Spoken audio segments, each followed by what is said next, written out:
All right. So, hypothetically, in about 15 minutes, we are going to be playing 13 minutes. We'll be playing in a Blitz tournament, assuming I can get one more player. I think that's reasonably likely, but we'll find something else fun to do otherwise. Um, I can maybe start poking some of these players too.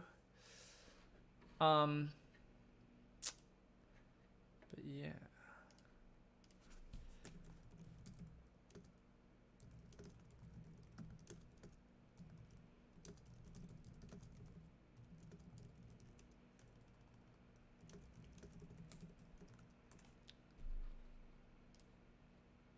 All right, just dropping the stream announcements.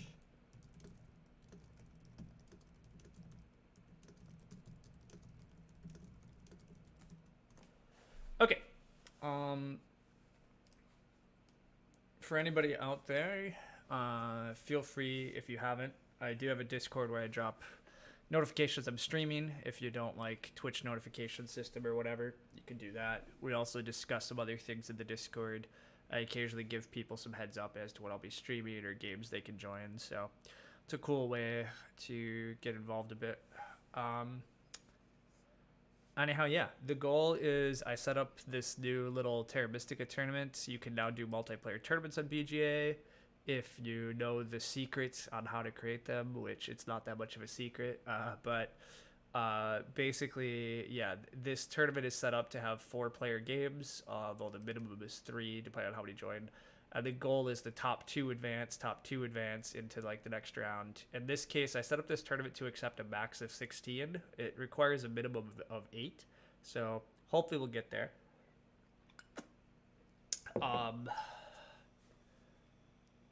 We have some really strong players overall that signed up, so that's exciting. In the future, maybe we'll create these a little ahead of time, but I'm thinking I'm going to try to keep these going on Friday fairly frequently. So yeah, it's under this Fast Friday fun because they're Blitz tournaments. The max game is 45 minutes.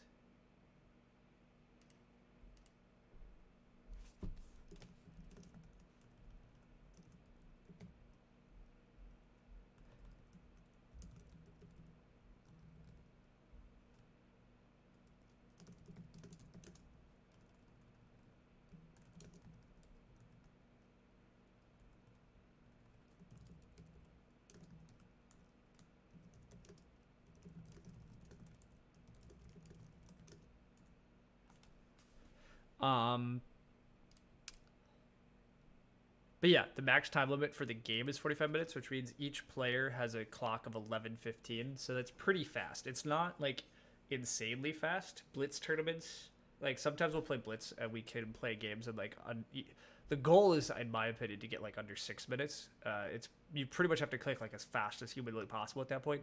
So 11 minutes actually gives you just a little bit of thinking time, which is kind of nice. I think this is a really good way to run quick tournaments. In the past, Sprockets did try a 30-minute timer limit, so each player had 7.5 minutes or whatever. That was a bit too fast. How much time is total? So the total time is 45 minutes. Yeah, each player has 11:15 max. In reality, games will be like 40 minutes or less. You'll have to join in the future. Yeah, these should be fun, and I'm hoping to run some more of them. Sprockets did one of these quite a while back that I played in though. Yeah, it was 30-minute games, so 7.5 minute timers. I won with Swordleads. It was a really fun time. That was like 2 months ago. It was a good one. So the tournament's about 2 hours total. Yeah. Because I put it as a max of 16 players, that means there's a max of 3 rounds because we would go 16 to 8 to 4 players, which is the final. So yeah, the max is 3 games. So the total length of the tournament is honestly about as long as like a regular game. I mean, a little longer, right? Regular games are usually a little under 2 hours. This will be a little over 2 hours. It could be as long as like a little over 2 hours and 15 minutes because each game's 45 minutes and there's just a little bit of time in between rounds sometimes. Although some rounds go a little faster, so I mean it's right about 2 hours. But yeah, I'm not sure we're gonna get enough players today because I've been slow. Oh, we did pull an 8th. Who joined? We got Bizzle. Sweet. Okay, so we have a guaranteed go. if it stays at 8, that's actually probably ideal. I don't know if I can close people from joining at this point. I'm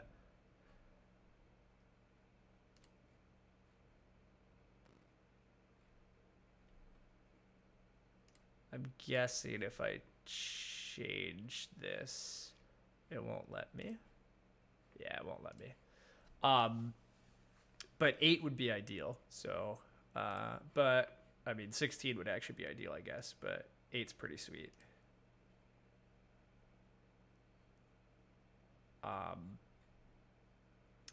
8 would be 2 games that'll go just to a final, which is pretty cool.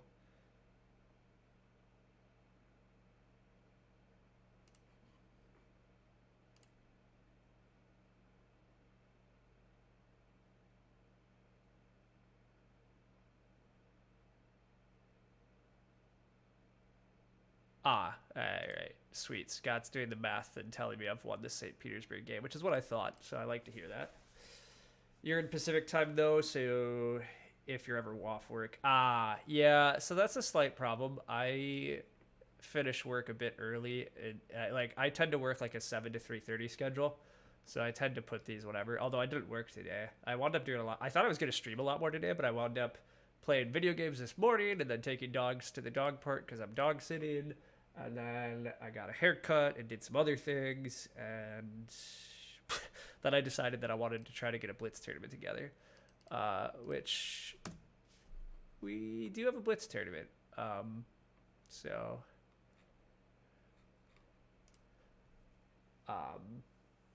yeah, should be good fun. But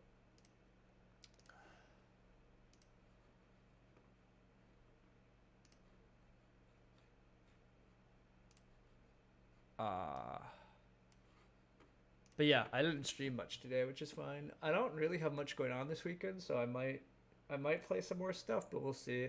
I'm partly trying to actually play a few other games with other groups now too. So I'm central US time. So anyhow, yeah, I tend to work 7 to 3:30 my time. And so yeah, that's often why you see my streams starting right around 3:30 or a little bit earlier in central time wise, because yeah, I often get done with work and then just stream right after work because time's out well for me. But do some other stuff. Logus was okay. Yeah, I was gonna say Logus was playing Through the Ages, but he did time it out that he's done in time because he is in this too. Or what isn't he? Yeah, he is. Yeah, we have this is a very strong lineup overall of players, so should be a good time.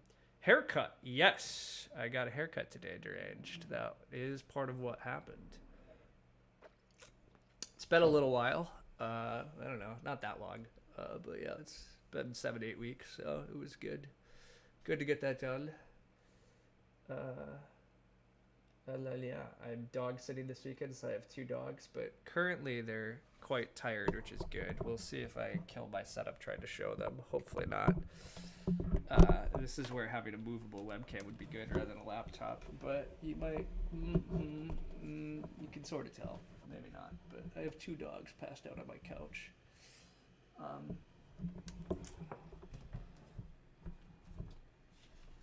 Looking sharp. All right. Well, thank you. Yeah, I'm fairly happy with it thus far. Although it usually takes about 2 days for me to be able to really kind of style and spike my hair in the directions I want. But we'll get there. It's pretty good right now, and it'll be looking really good in about 2 days. Would be my theory. But anyhow. You're so bummed that you're missing this. Love both Fjords and Bullet. Yeah, I should have got this going sooner. I really like Fjords, and then Bullet. I agree. The mix is really cool.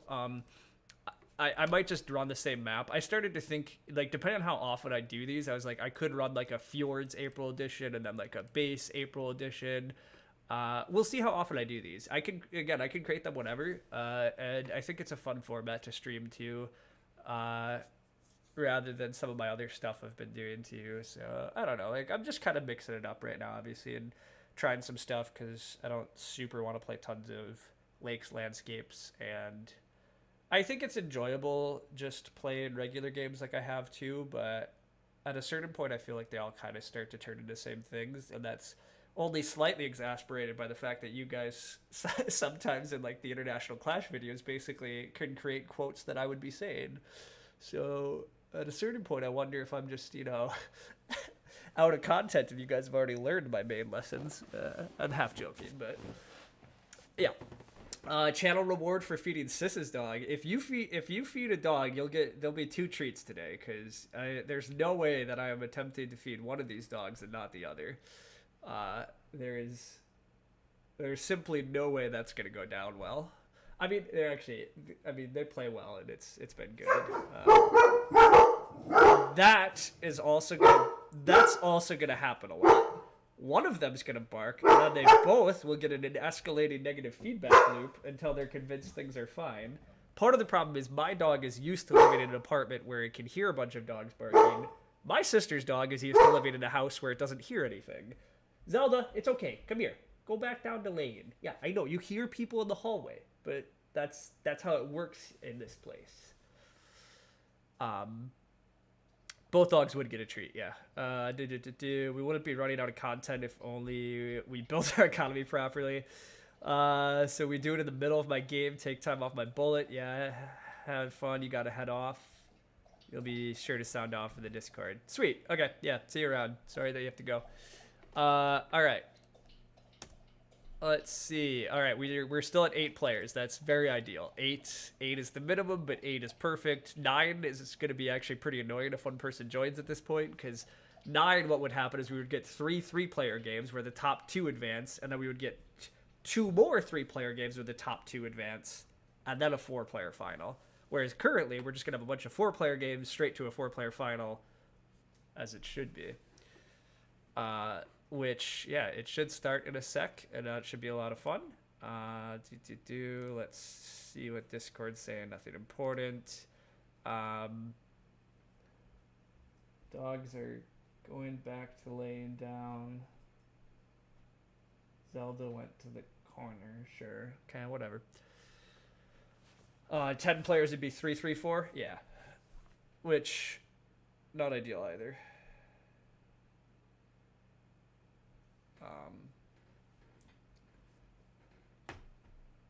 Really, I mean, 8 is quite. Sorry. Whoops. We're back. Switch scenes. That was bad. Actually clicked. All right. I think the tournament has probably started. It has. I'm expected at a game. I am participating in the tournament. Join my game. Sure. All right. We wound up seated with Hephaestus, Nerdcube, and Bad Luck Brian. I would argue that we got the harder table, although, I mean, the other table is Logus, Bizzle, A440, and Lucian. Like, I mean, it's not that much easier. This table's stacked. This tournament is stacked. Yeah, exactly. Like, the other table's probably slightly better, or slightly easier, but, like, yeah.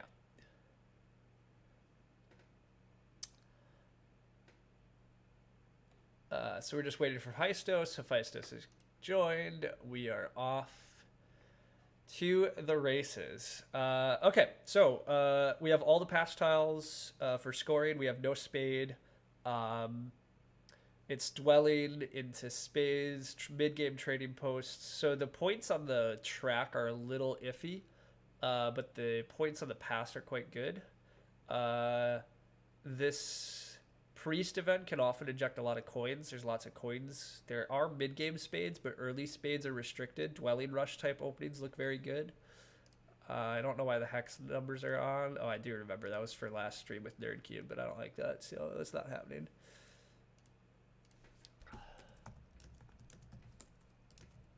I'm definitely throwing in witches. I love witches. Color neighbors work here. Witches have a great track here of just doing some dwellings into mid-game trading posts. Towns are pretty good on Fjords. Stronghold witches are quite good. Oof, we do get mermaids. That's a bummer. I don't love that. Yeah, we are playing on Fjords, if you didn't realize. Sorry, that was part of the tournament that I did not specify.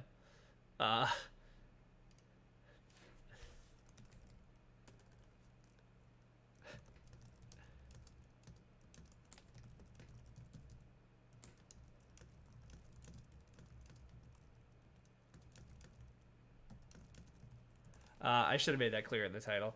I think witches are still pretty good with color neighbor, but I'm probably gonna just go darklands here and not think about it too badly yet.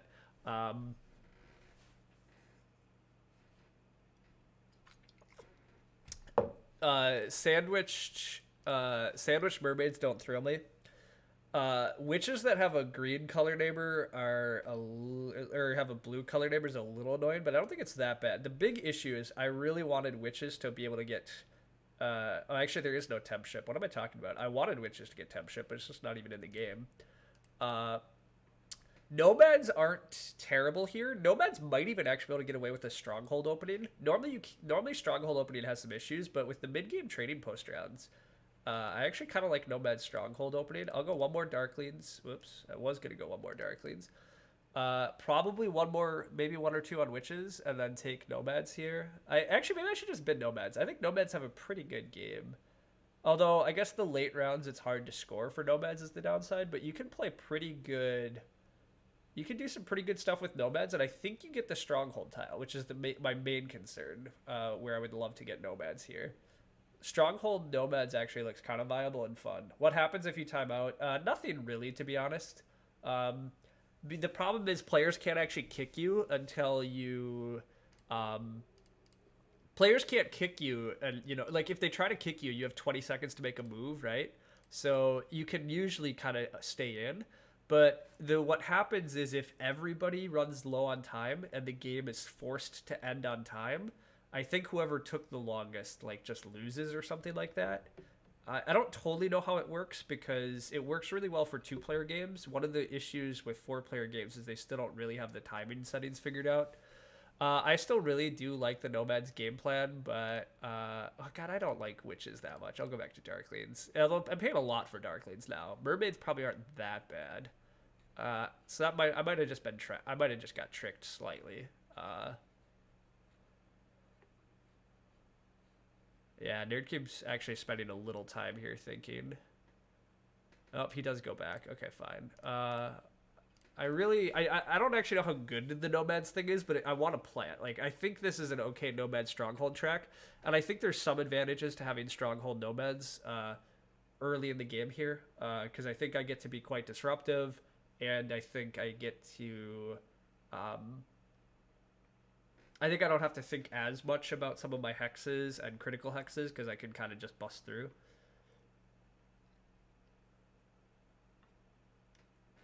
The main issue for Stronghold Nomads here is I would really love if Darklings weren't on this hex, but they will be. Well, okay, I'm not. Nomads are good, but Witches are still pretty good. Although I might be paying too much for Witches at this point. Nah, it's probably still fine. Okay, god, am I taking Mermaids yet? How bad are Mermaids, really? It could be pretty bad. I will go one more Nomads. I'll probably go one more Darkly. God, it's getting real close to Mermaids. There's a lot of awkward things for Mermaids here that I don't super want to think about, but there's a good chance this is going to be a classic... this could be a classic NerdCube gets a faction for 30 and wins. I'm the one jumping around a lot here.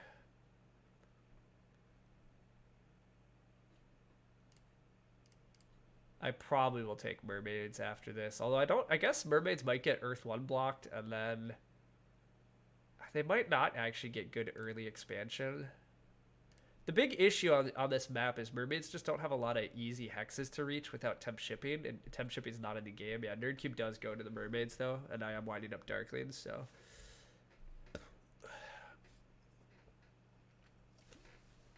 Yeah, no temp ship for Mermaids is the big issue. That would make things a lot better for them, I think, but... This should be okay.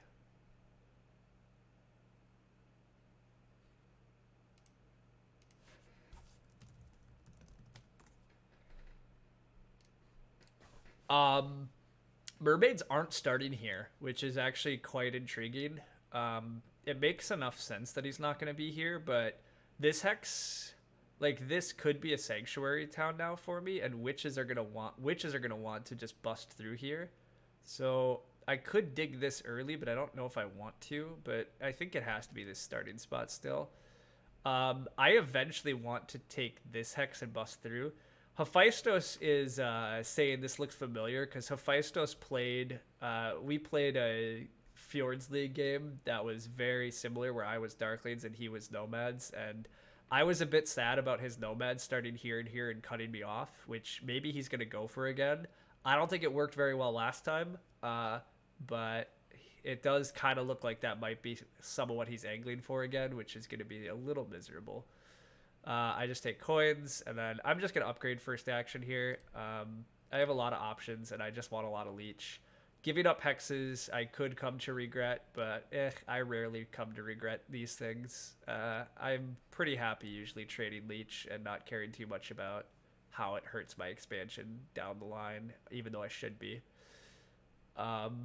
Priest to Water is kind of tempting, but it really delays some critical digs. This is under threat. This was under threat, but understandably got taken. Which is okay. I think my next move probably is to just take this hex. And oh yeah, Priest to Water disappeared. Nerdcube took it. Okay, well, that makes things a lot simpler.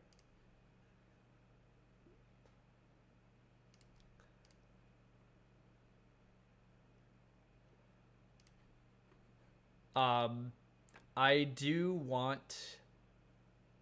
I want workers on the wheel. Obviously, workers are important. The priest is pretty good then too, because I would get to dig and build another dwelling. So, I would be pretty happy to get workers and priest, but I don't know where the upgrades are happening yet. I was really hoping to get a little more leech around the center. I was kind of thinking, I might get witches, mermaids, but witches probably upgrade over here. So, I mean, I'll get free leech at least. And then mermaids might upgrade here. It's not clear to me this is ever going to be part of a town. So, Nerdcube probably upgrades here. And yeah, witches are upgrading over here. So, that's a slight bummer for me. Wow, and the priest does go. Nerdcube takes another priest. Interesting. Well, I just take workers here. Not getting a priest power action is a little bummer, because putting out one more dwelling this round would have been quite strong. And it is Stronghold Nomads, as I kind of bet it, so that was cool. Water 2 mermaids, you think? Could be. And then he's gonna play a very culty game because there's no cults here. That makes actually a ton of sense. Playing culty mermaids when there's no cult factions in the game is very reasonable.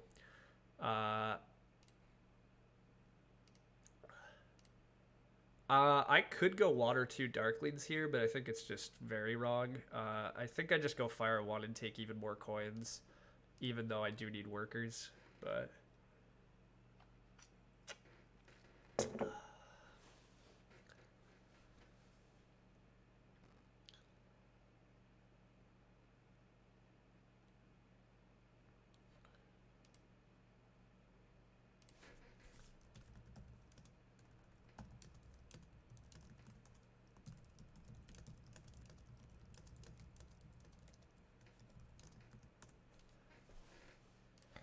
I'm giving Nerdcube maybe a little too much credit, but I do think one of the things I wasn't really thinking about is how the cults would break, and playing a very culty mermaids game here seems quite strong.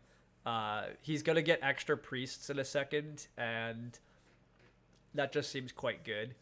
Also, by the way, I went economy favor here because it looks very likely I'll be able to take Earth 1 next round because Nomads did go Stronghold. It is Water 2 mermaids. He's going very culty. It'll be very interesting. I have to pass here. Got nothing else I can do, so head out of the round. I did get quite a bit less leech than I was hoping, which is a big bummer, actually.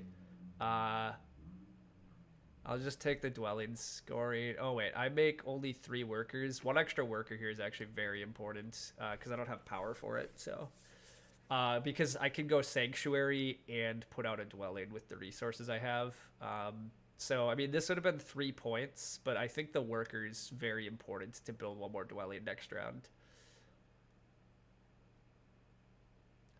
Getting on the big building tile is very good for me because I chose to go Fire 1 here, and I could still go Priest to Earth. Well, I can't go Priest to Earth. Nerdcube's taking that, obviously. Yeah, but there's still a lot of early coins this game, so I need workers badly, but I don't know when I'll get them yet. Nerd Cube does have a very fun open here with all these cults. But admittedly, I guess his expansion is still very iffy, especially if Nomads chooses to take this Hex first action next round.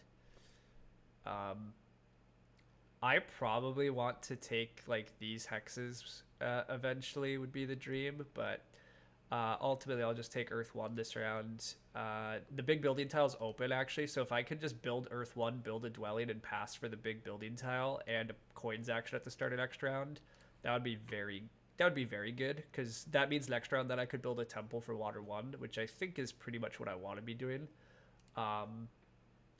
Nerd Cube's playing super fast. Yeah, I mean Nerd Cube's very good. He does have the time edge on me by a little, which is nice. I've been thinking just a little, but I mean I have enough time that I can think a little. But actually, part of my problem is I forgot. Did I? Yeah, I still have animations on too because I'm a fool. Animations on is for chumps. I probably also should have more auto accept and less ask me for undos, but I'll stick with it. Out of round 1, everything does look pretty good. Hephaestus has way more coins than I thought. Oh, because he got another coins action here, though. He got a ton of leech, which has helped him a lot. Normally, the big issue is Stronghold opening, and he took a single dig, right? So normally the issue with that is that you don't have coins, but he's got multiple coins actions, which has been huge for him. Anyhow, I build this dwelling. It's a very easy dwelling. Although, God, why is it taking so long to update? Come on, game. Let me build.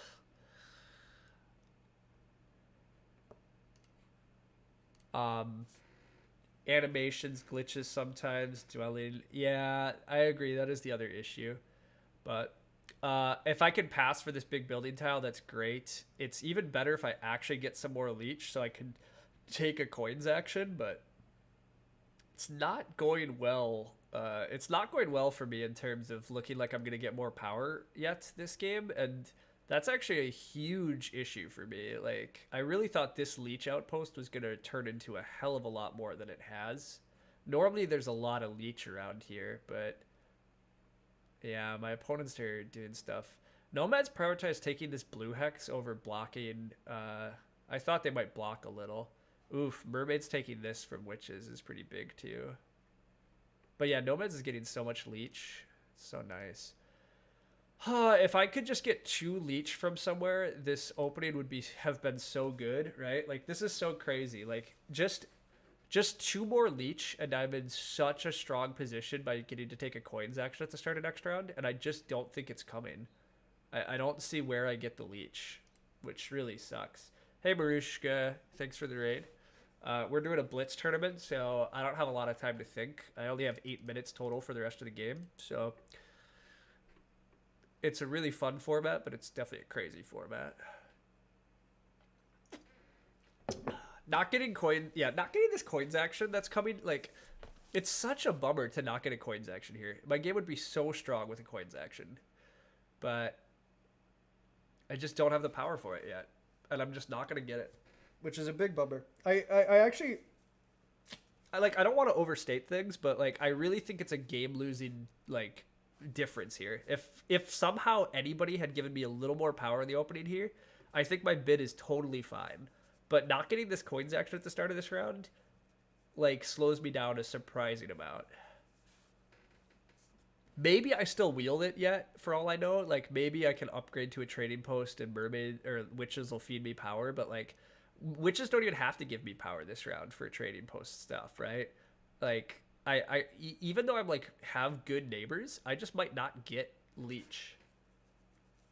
Might have been better off with Earth 2 and Dwelling. Maybe. It's possible. I don't have a ton of time to think through those things, but that is possible. But I'll be okay. I mean, I still have pretty good stuff here. I can still just go Water 1. I mean, I have just enough coins to justify like Water 1 and build a dwelling, and that's still a pretty good round. And then maybe I can still pass first for coin. Well, not pass first for coins. Witches do just take coins, which makes sense. But yeah, big bummer not to get the coins. Again, big difference for me. And wow, yeah, Witches are getting fed power, but I just am not getting power. But oh well. We're getting stuff. It's okay. I do eventually need to take a bridge, which is also painful for how little leech I'm getting this game. Given how centrally located I am actually really surprised about this like leech denial. This is pretty atypical for this map, the way things would play out. But I'm probably just going to take this hex next because I don't really have much else to do. I can't really dig anything else. Reds and grays are triple digs, so... hey, I do get some leech. All right, well, that is nice. I'm not really sure why witches would choose to give me leech along with nomads, but we'll take it. Witches do go for temp or a shipping thing. That's fine. Witches do. This is their. Oh no, they've connected, but witches do have some problems. Super fast expansion for everybody. Yeah, it's been a good game. I'll just take this. Although shit, I have to actually burn a power. Ugh, that hurts. Oh well. I'm just going to do it.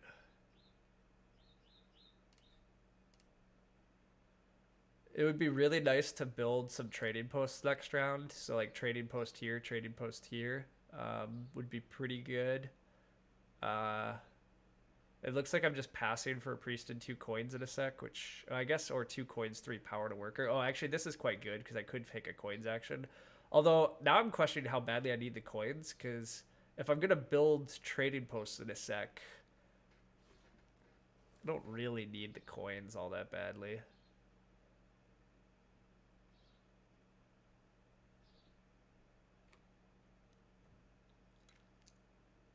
I do need to think about taking this bridge pretty quickly.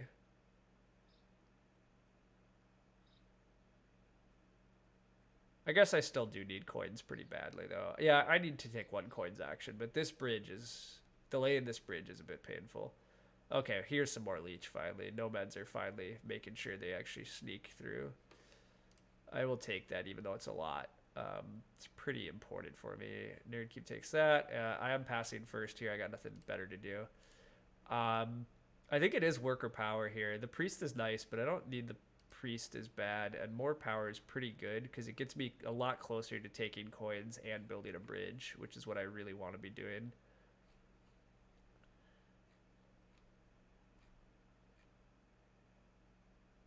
It is... there's still a copy of Earth 1.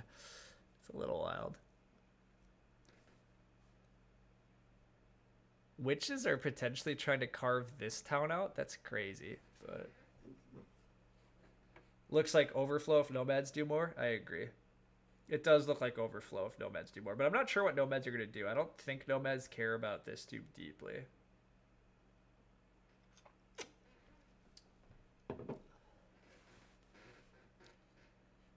It is overflow here from witches. I declined this because it's way too much overflow, but yeah, that is sad to be turning down leech given how I said I wanted so much leech, but it's okay.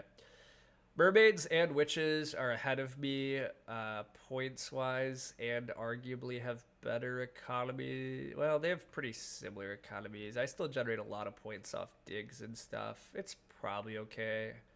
I do have Earth 1, Water 1. Admittedly, Mermaids don't have either. But Mermaid's cult game is very strong, and he's going to go to Keytown next round. So yeah, Nerdcube might still be in the lead. Not sure. Plus, Nerdcube is getting to hit the pass tile for ship scoring. Yeah, it's going to be a pretty... it's probably Nerdcube's winning this game, but second place is very in contention still, I think. Nomads... well, I forgot that Nomads, like, my network is cut off, which I don't think I really wanted to play network here, but Nomad's network is also cut off. So the Mermaids are also getting way more network points here because of the cutting off. So that's a bummer too. I almost certainly did pay too much for Dark Lanes. I should have been the one to just jump to Mermaids. I definitely had some instincts to just take the 30 faction, and then I kept being scared that it was going to be a little too awkward, and it looks totally fine now. So E6 Nomads can have a bit of network. Yeah. Take these coins. I still need them. Now my economy has been largely corrected. I'm gonna build a trading post. Well, actually, my next move is probably just to double dig and take this. Well, actually, or just take Nomad's Hex if they don't take it for some reason. But otherwise, I'll double dig and build this. I can trading post for a town, try to bridge, double dig and build this. Town-wise, I'm probably just taking priest towns this game. Priest towns are pretty good for me. Yeah, priest towns are pretty good for me.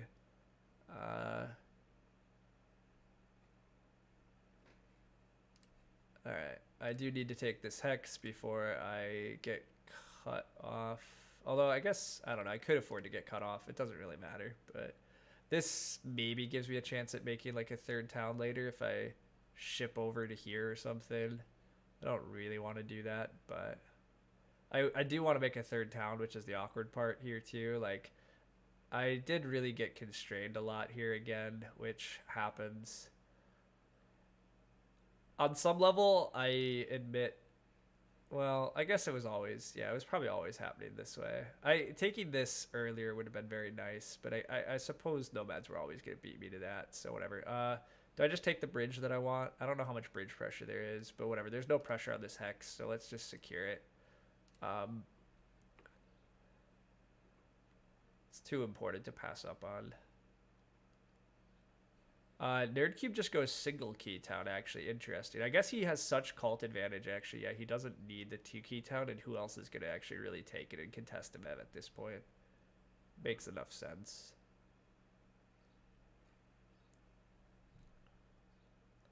I, again, will dig and build this, and then we'll build some trading posts.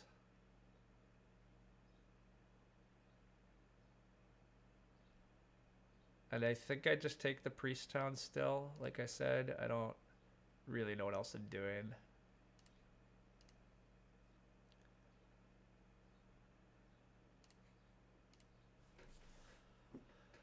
Brian's having slight timer troubles. He's already down to 340.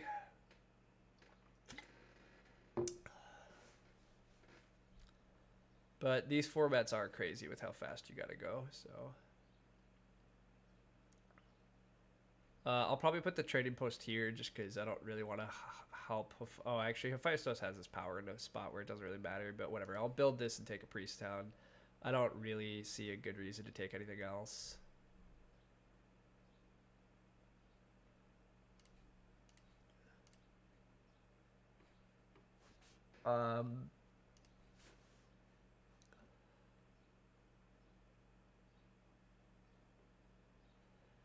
I've had some good points, but I don't pass for anything. Nerdcube passes for a bunch. He has great cults. He's going to have good network because everybody else is cut off. Like, I think I am correct that Nerdcube has just won this game.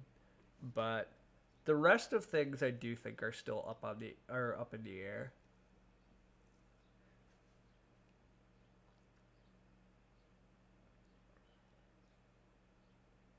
We do see Stronghold Witches on the table, which makes enough sense.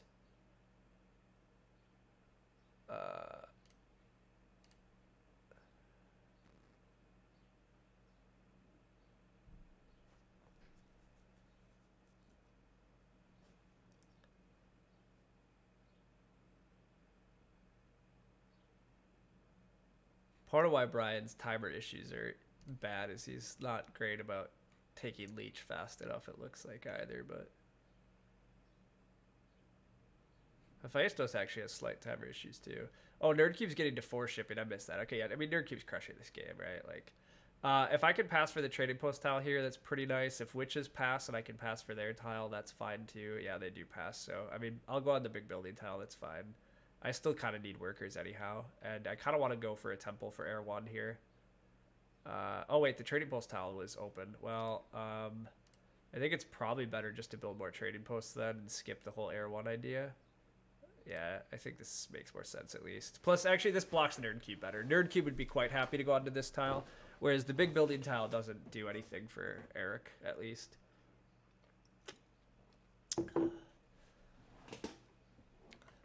I have pretty good coins. My workers are a little iffy still, unfortunately, but it's okay.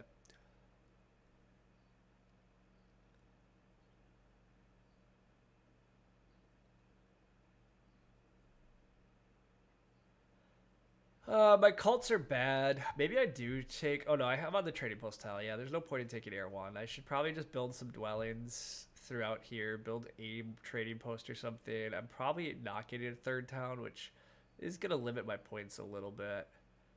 There's a chance that maybe I do still just build a temple for Air 1.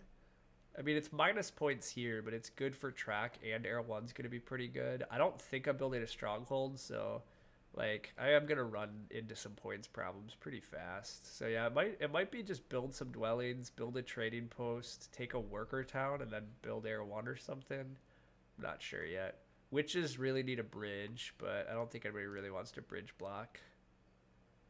The coins action is just chilling because everybody kind of, there's so many coins coming from cults for a lot of these players. But yeah, this looks bad for me. Like, I'm Darkleans, I don't have cults, I don't have network, and I'm behind in points, right? Like, there's no way I'm actually winning this. I don't even, like, I might be taking last. I just bid a lot for Darkleans that got pretty trapped in, which is kind of predictable at times. Like, this map is tricky for Darkleans. Like, if you can't expand into this stuff, and maybe I should be expanding into that stuff, but it's hard to like have super explosive starts. I did expect way more leech too. That did slow me down a bit, but I will take the worker town. I don't know if it's correct, but it can't be that wrong. I mean, I could just build 2 more trading posts even for more points on the pass, which would be pretty good. So that might actually just be the play here. Nerdcube passes back on the ship tile very fast. Makes sense. Hey, Ghostly. This is a clear Mermaids just crushing win. He has 1 more town coming in. He probably builds maybe even both big buildings. He has a 15-point pass. He has good cults, and he's going to have network. I mean, yeah, Nerdcube playing a great Mermaids. I'll just take this Hex. And then I will just build some trading posts.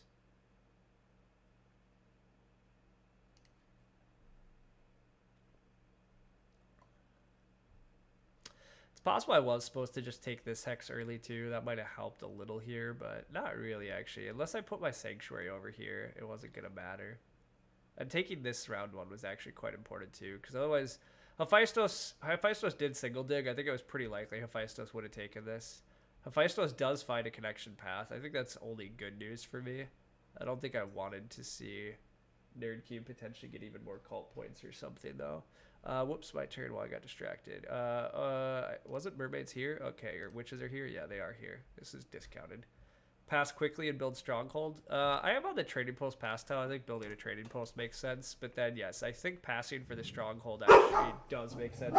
Puppies, puppies. Oh, God. You guys are fine. You guys are fine. You guys are fine. You're all fine. I mean, I guess I don't get the stronghold building now, but... yeah, it's the glitch. Yeah, I agree. Turning off animations is a risky life choice, but the coins are still here, hilariously. Like, just nobody needs them. Brian is losing a lot of time here to my leech decision. Come on, Brian. Unless I glitched it out. Did he accept that I need to decline? Okay, yeah, that's what was happening. That's unfortunate. Well, glitch. This is the downside of trying to play too fast and turning certain things off and refreshing the page, but oh well. All right, witches, what do? Do you take the coins? Take the coins. Let me have this pass tile.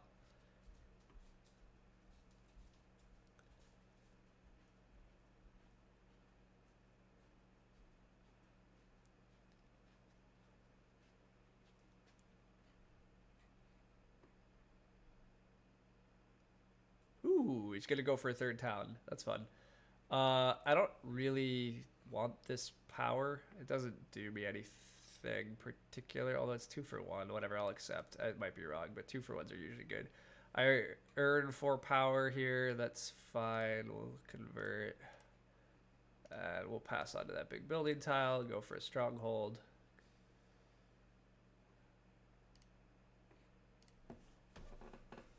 Shouldn't trigger the Loki reward during a Blitz game. Oh, you can. You can put the pressure on me. It's all good. Unfortunately, it does not look like I'm going to play another Blitz game here. Nerdcube's won this game. I'm pretty sure. And honestly, it looks like It looks like I think both witches and nomads are gonna beat me as well. I mean, I have no cults, no network, right? And then I don't have another town. Like, I just don't have enough stuff here. Uh, I guess I advance ship. I just have nowhere to build is the other problem. Nerdcube wants to go to 8 shipping. Yeah, this is absurd, actually. Like, what the hell? 34 coins. Yeah, I mean, like, Nerdcube's game is... Yeah, this cult thing. Ugh, it's just... Yeah, this is wild. Swarmades. Yeah, I mean, he's played a very fun and good game, so... but yeah, I mean, my game is just I paid too much for Darklings and I got kind of trapped in, and I did good enough Darkling things, but I didn't even get that much early leech and yada yada yada. I would love to get over here. Can I build a third town? Is it at all feasible? I don't think so. I think I'd have to like take a coin town. So I don't really know what that advanced ship was for, because now I still need to advance ship one more time, and is that even worth it? Screw it. Let's claim it is. I have no idea. Whatever. It's probably not. Yeah, I can't possibly build another town. What am I doing? Why did I do this? I guess I just because I wanted to dig hexes. I could have just dug a bunch in the corner. Oh well, whatever. I did it. It's fine. It's bad, but it's fine. Alright, I would like to take away other people's hexes. I don't actually know where I could do that, so...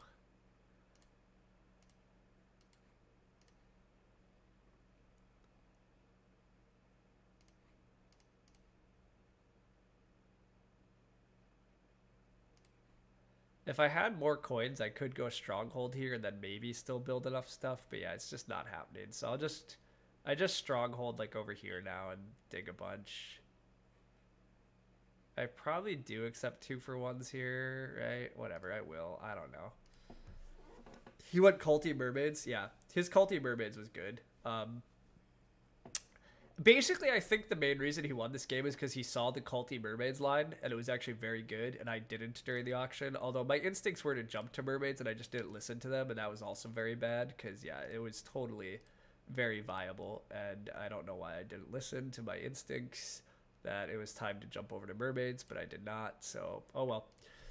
These things happen. We'll just dig and build another dwelling and pass. And I mean, this is like a 120-point Darkling game. It was just not enough. But did Brian just choose not to build? Well, that's hey, we have 2 shipping. Everybody, we can at least buy ourselves 4th place now. Was it priest bonus round 1? Yes, it was priest bonus round 1. So he got to 8 steps on water in round 1. And then earned 3 priests. So yeah, he got to play a very culty mermaids. It was very clever, and I just did not think about it. But he got to guarantee that he started with the priest. He got the priest power action. So he got priest to water, priest to earth, and it was just really good. Was worth a shot. Yeah, not building that was bold of Brian, but that might have allowed me to at least pass Brian. I'm not sure. I mean, the problem is network, like he still has network and cult points, and I just have none of those things. So I mean, he's probably still ahead of me because my scoring is just real bad here. But I don't know what to dig. I don't know if it matters. We'll just actually, well, yeah, whatever. Nerdcube has enough hexes. We'll just turn that black. That's fine. All right, I'm gonna pass for a sec. I have no post games. This is pretty bad. Was there cult coins for priests? There was cult coins for priests, so that's part of what went so well here, right? So he got 2 priests off the scoring track. Then he got coins for earth in round 2. Then he got 2 digs off of his water cult rewards.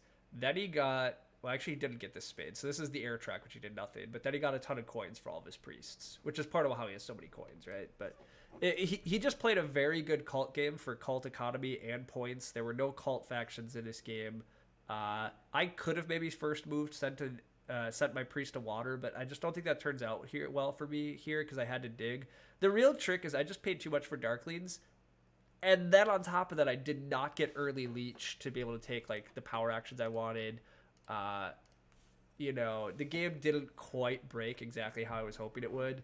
But even then, I paid too much here. But I mean, that's what happens when you don't really have enough time to analyze an auction. Hephaestus is actually putting up a hell of a game too. But I mean, yeah, Nerdcube still passes for 15 and wins network, so he can still pass Witches on Fire. Yeah, I mean, Nerdcube's game is just very good. So it looks like I will still be last. I mean, Brian has enough stuff to pass me. Hephaestus looks like he'll go on, so I just get to cast the next game, which is fun enough.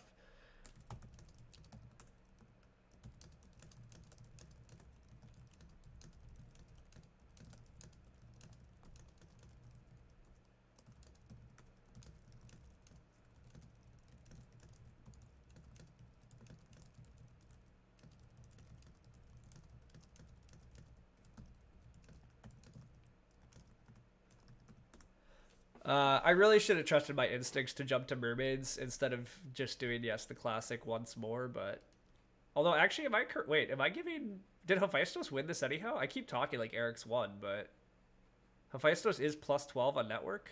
I guess Nerdkeep still won, but it's close. Also, my instincts for nomads were still very correct here too. It turns out like Stronghold Nomads was very viable, so that was a very fun one.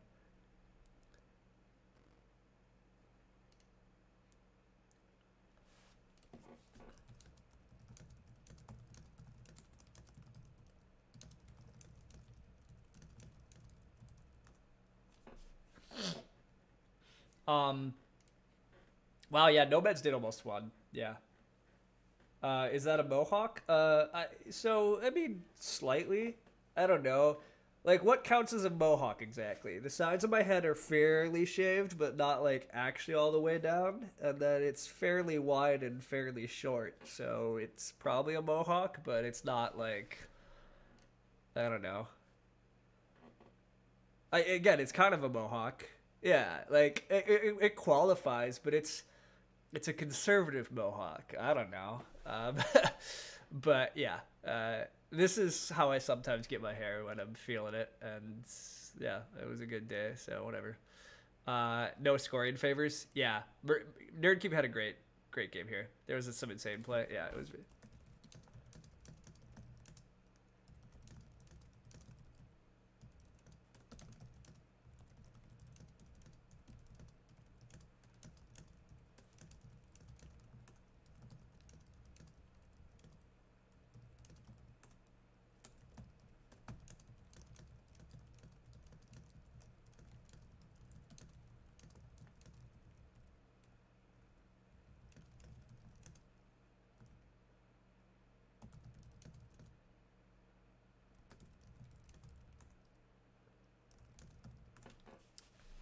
Uh, Two needed to say hi. Yeah, really nice game. He scored 161 without scoring favors. Yes, he did.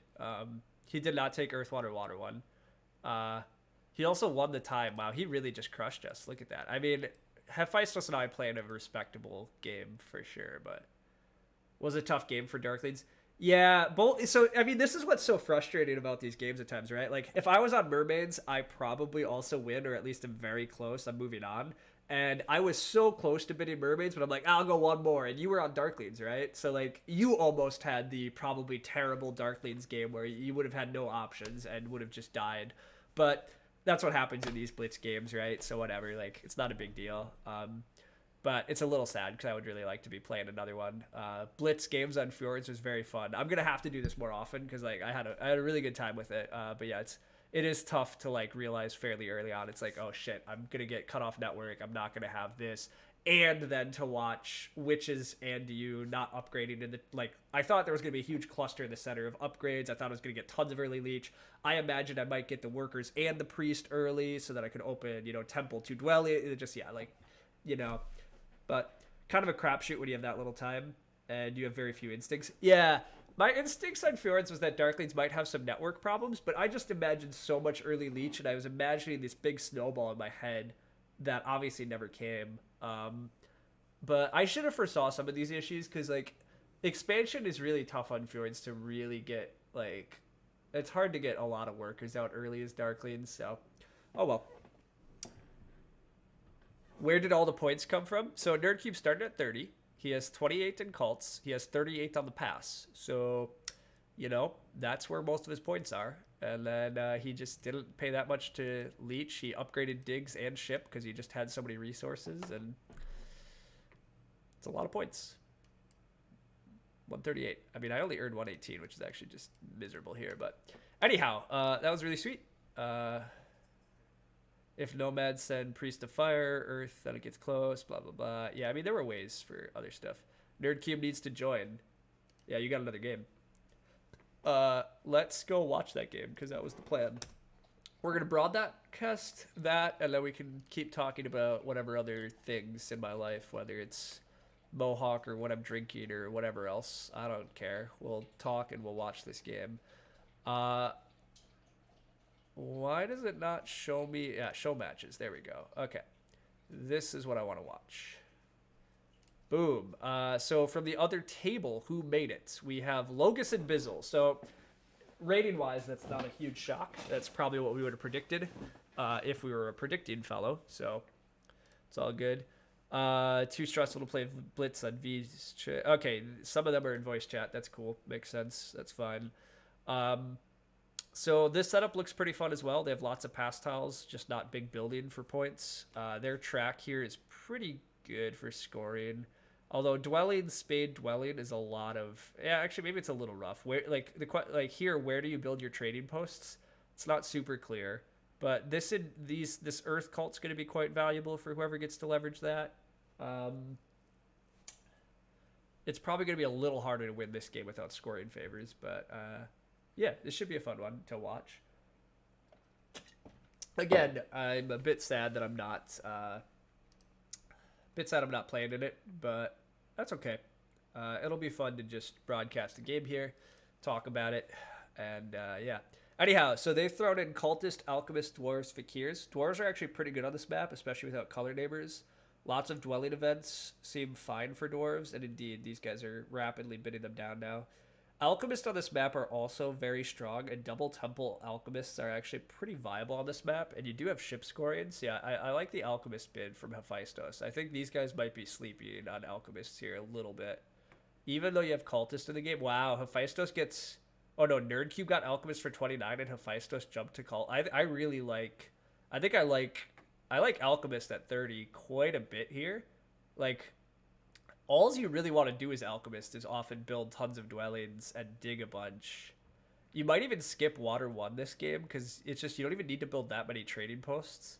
And going double temple alchemist is actually pretty viable on this map, because getting early priests here as alchemist is really strong, because if you can hit ship 3 early, you can ship what you hit these line of blacks real quickly. One of the difficulties for Alchemist is this is a pretty big choke point hex usually, or it could be this one. But like if you're gonna ship around all these, you would like to ship off to this side of the map, into these blacks. So it's often this guy or this guy that you have to secure. Dwarves are very good on this map, but they have to worry about their connection as well. So like dwarves are gonna try to tunnel here and probably get this, but then this becomes like their connection hex, or they can try to like tunnel around through here.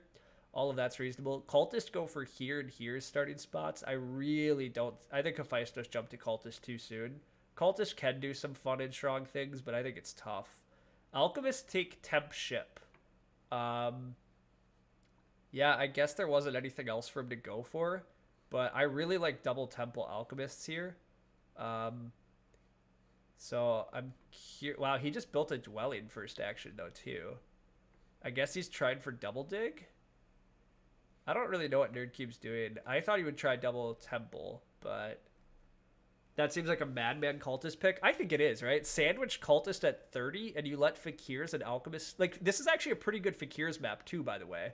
Because Fakirs can fly here. Cultists didn't block this hex, so Fakirs can fly here. Cultists didn't block this either, so Fakirs can often Sanctuary Town right in here. They can consider Sanctuary down here, but it does look like Logus will Sanctuary Town through here. Logus probably flies up through here. He might get a second town right through here yet, depending on where cultists get to. Connection for Fakirs is trivial if he just gets this hex, and then like this hex or this hex, right? Like, And then you can often fly to a bunch of yellows pretty late off 2 range. So I think Fakirs are actually fine here too, starting with the spade. Nerdcube does go for the double dig line. I think this is fine. I really would have loved to watch Nerdcube go triple shipping early. I think that's very strong on this map, but it's hard to argue. It's hard to argue with alchemists that get to go double dig early. But he is building a bunch of dwellings before he gets Earth 1. And all the dwelling stuff is a little later. Although he's going to be able to abuse digging pretty well. So, I don't know. We'll see. Alchemist, I think, had a good deal out of the auction. I think Dwarves are very strong on this map, but they paid a lot. And I think Fakirs and Alchemists still have quite a bit of play. I think Cultist paid too much, is my guess. I'll be very interested to see how Hephaestus attempts to win this. Hephaestus does go Earth 1 and did take the workers, so he's going to build a second temple, which makes sense. I mean, maybe 2 temple cultists can just win this game by abusing the cults, but like, how is he even going to close the cults out? His town, like, his expansion is so awful here. He literally doesn't have a single dig hex he can reach. So he's going to have to power through these hexes, and Fakirs might just race him to this stuff. Like, Fakirs actually took the priest. So Fakirs are going to just fly and build. Fakirs are almost certainly going to build these 2 hexes, in my opinion. Right? You fly here and build this. Like, that's a great start for Logus. Just, yeah, takes Earth 1. Alchemists get Earth 1 blocked, too, because of what Nerdcube's done. I'm not sure about Nerdcube's opening here. He takes Earth 2, which is reasonable enough, but giving up Earth 1 and taking the double dig is not... So this is where I think Nerdcube's... I think this is where Nerdcube's slight lack of experience on this map actually might come to bite him slightly. Oh, wow. Fakir's actually sent the priest to Earth, though, rather than flying up here. I would have flown up here very willingly as Fakir's.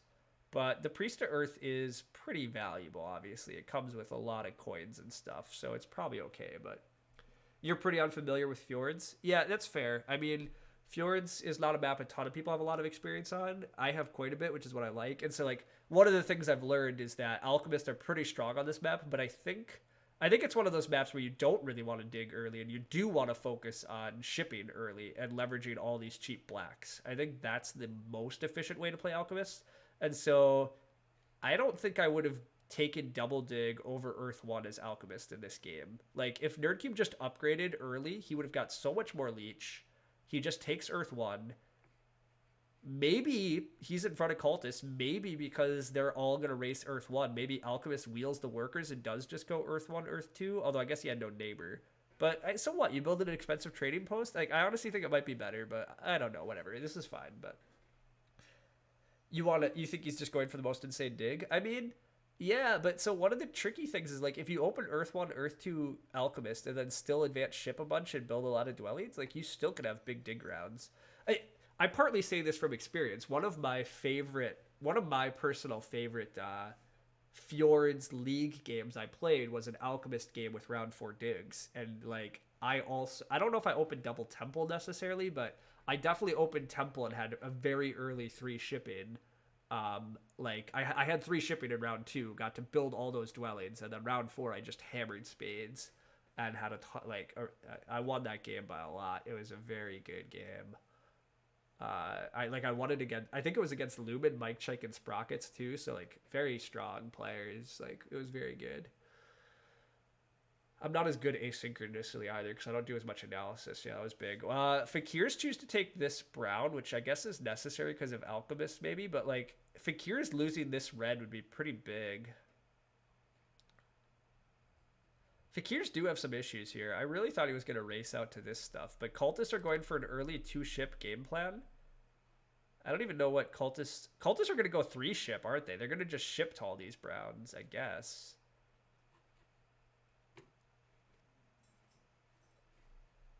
Fakirs did go for a second temple, air 2. It makes enough sense. But yeah, I really think Logus got greedy with this priest to Earth. I think if he just flew and took these hexes, I think that might have been better for him, but we'll see. Sounds like a game for Zorus's best game series. Maybe. I think Snellman games are a little harder to do for that series. And I mean, I've already done one game for that series. I'm not opposed to doing more, but I think other people should try to get in on it. So we'll see. Dwarves are having a pretty good start. They've got a lot of leech, got a lot of their dwellings out. Should be able to continue hammering dwelling type scoring, but it'll be interesting if it's enough. At the end of this round, I like Dwarves' position quite a bit. Fakirs are okay, but he also took air 2, so he's overproducing power. I mean, it's easy to make these mistakes in Blitz mode, but he does have another spade coming. And I guess he's in front of Dwarves, so he can first action take this red, but I don't know. I'm not a huge fan of... I mean, Fakirs I think are still in an okay spot, but yeah, Fakirs lose this hex too, which I actually don't like Fakirs' game anymore then. Losing this is really big in my opinion, because like it's really hard now to get to these other yellows. And so given that he had the ability to fly to these in round 1 and just have out another dwelling at this point, I think this Priest to Earth, it can only be a mistake. But oh well, we all make mistakes. Okay, so cultists are the ones abusing the ship scoring and stuff early, which yeah is wild. Nerdcube has no shipping yet, but did get stronghold this round at least, and now is advancing ship a little, but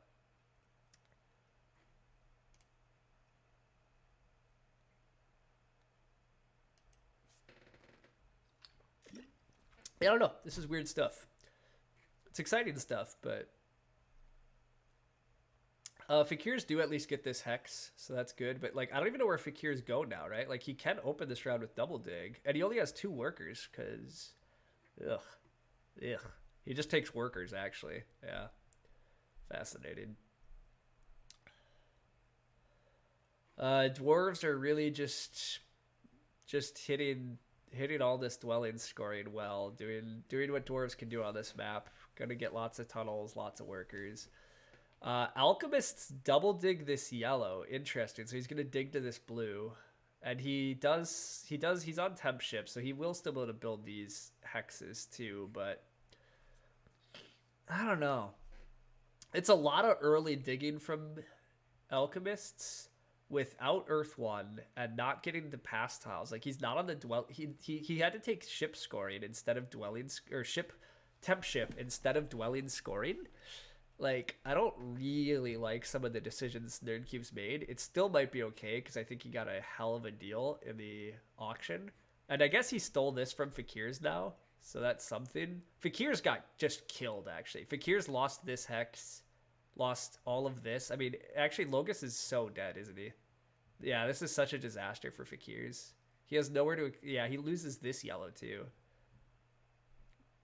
So this is, I think, loops back a little bit to a thing Nerdcube's been saying a lot recently in terms of, like, Darklings sending priests to cults, but I think it applies to all factions. Like, or not all factions, because a lot of factions can't use priests for anything, but I think it applies to Fakirs. So Logos has gotten 2 coins and a spade, and will get more coins from this priest that he sent in round 1, which is great. But he could have flown and got an extra dwelling out. And an extra dwelling out and having tempo on a lot of, like, territory he wanted turns out to be way more important for Logos this game. I think he's pretty dead. Yeah, and Logos is saying that he got... Nerdcube just noticed that it's round 4 spades. Oh my god. That's crazy. Alright. Well, chat, it's been a little boring. Chat. There's EJ. What round is this? So this is the final of the tournament. I'm out, and we're just watching the final. Logos is flying around. So Logos blocking this, as I said, sometimes can block Alchemists, but it looks like Alchemists are going to get this blue, so it's pretty big. You think F4 is better than H5? Honestly, I don't think it matters. You think it opens up more? Yeah, I mean, that's fair. Although with Cultists in the game, I think blocking this was totally fine. Again, I think Logos's issue is just... he sent priests to cults and didn't fly.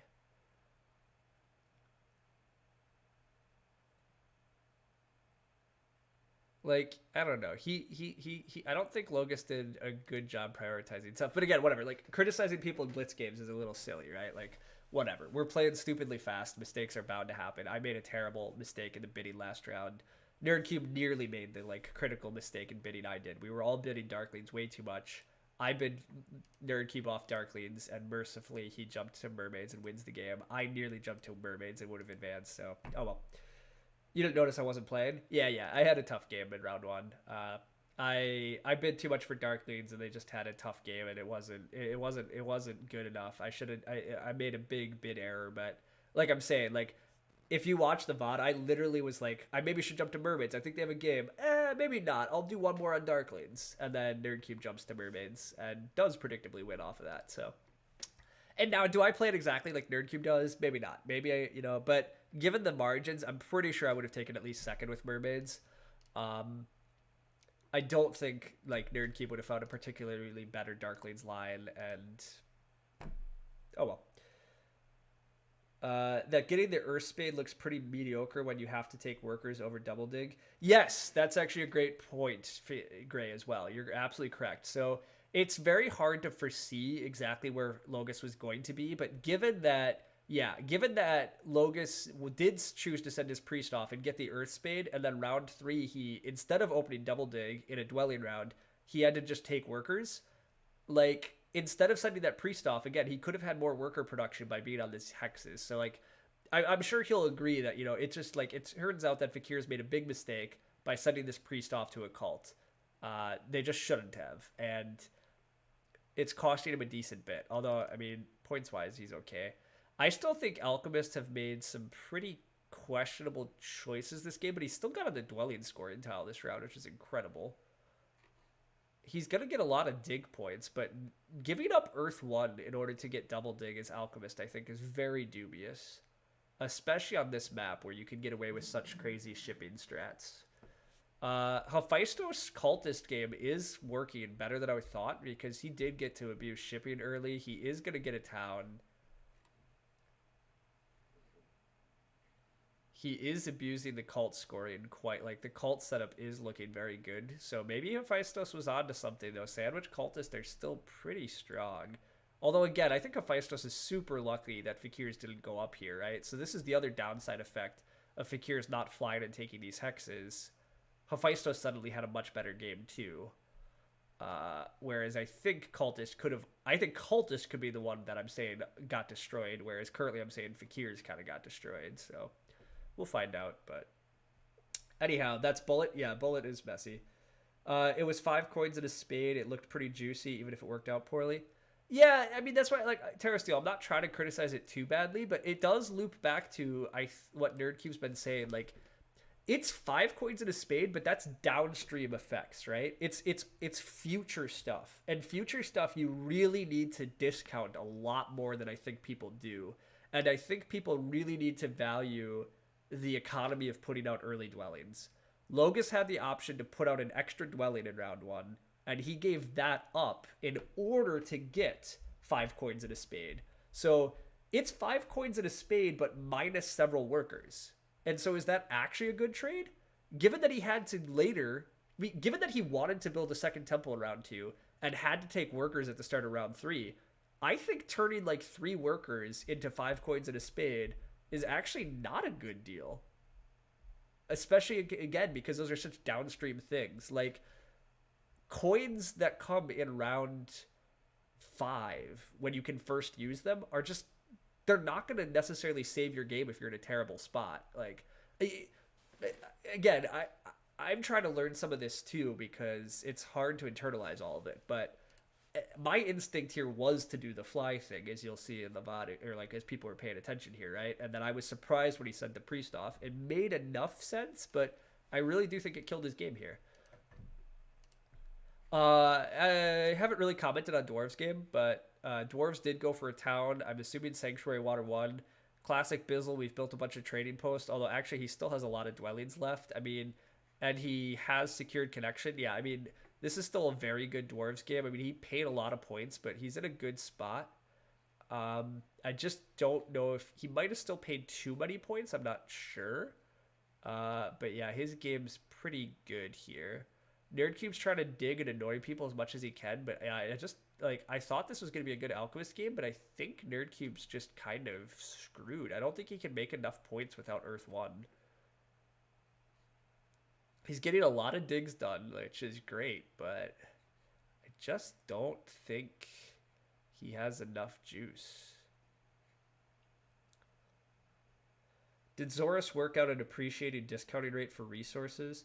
Yeah, I mean, sort of. So, honestly, I personally don't really believe in Zorus's technique of trying to create like a universal resource and like I don't think Terra Mystica opens itself or lends itself to that sort of analysis to pay off.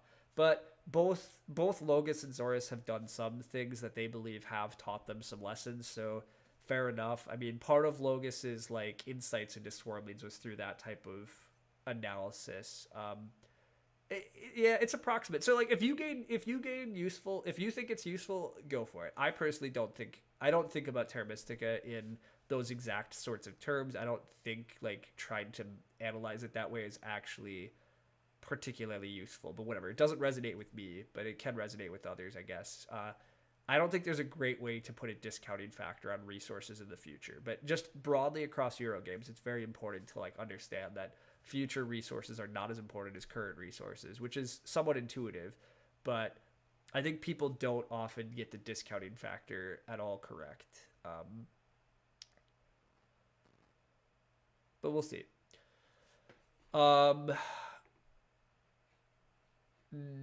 Cultist can take Water 1. Cultists have a ton of resources. Nerdcube hasn't taken Water 1 yet. I really am curious how Nerdcube plans to win this game. I guess he's just going to win Network, but like Cultists have a lot of resources and can just take a Water 1, and then Nerdcube's going to try to win with no scoring favors again. I suspect it won't work, but we'll see. Nerdcube for going Water 1? Yeah, that's what I was just commenting. It appears he is, but I don't know. Hephaestus gets a single key town and locks some stuff out. The 2 key town does exist, but yeah, it's hard to see who's going to want it. Dwarves lock up another town space. Looks pretty good for Bizzle, although he doesn't have... I don't know if he has enough points left either, is the big issue. He just doesn't have many tunnels left, so his point ceiling is a bit iffy. I'm worried about Nerdcube's point ceiling. Logos is doing clever enough things with Fakirs still. He's trying to fly to as many yellows as he can and get Network, but he also looks a bit limited on reaching places. And then Hephaestus is not securing a Water 1 copy, but he's on the ship tile. He's building more Earth 1 dwellings in a dwelling round. And he can just build Stronghold next round or something. His network's not great, but his cults are good. I mean, Hephaestus maybe is going to win this. So despite me thinking he was crazy for going for Sandwich Cultists, Sandwich Cultists can still be strong. It feels like he got a bit of a break, but maybe he just saw more than I did. I don't know.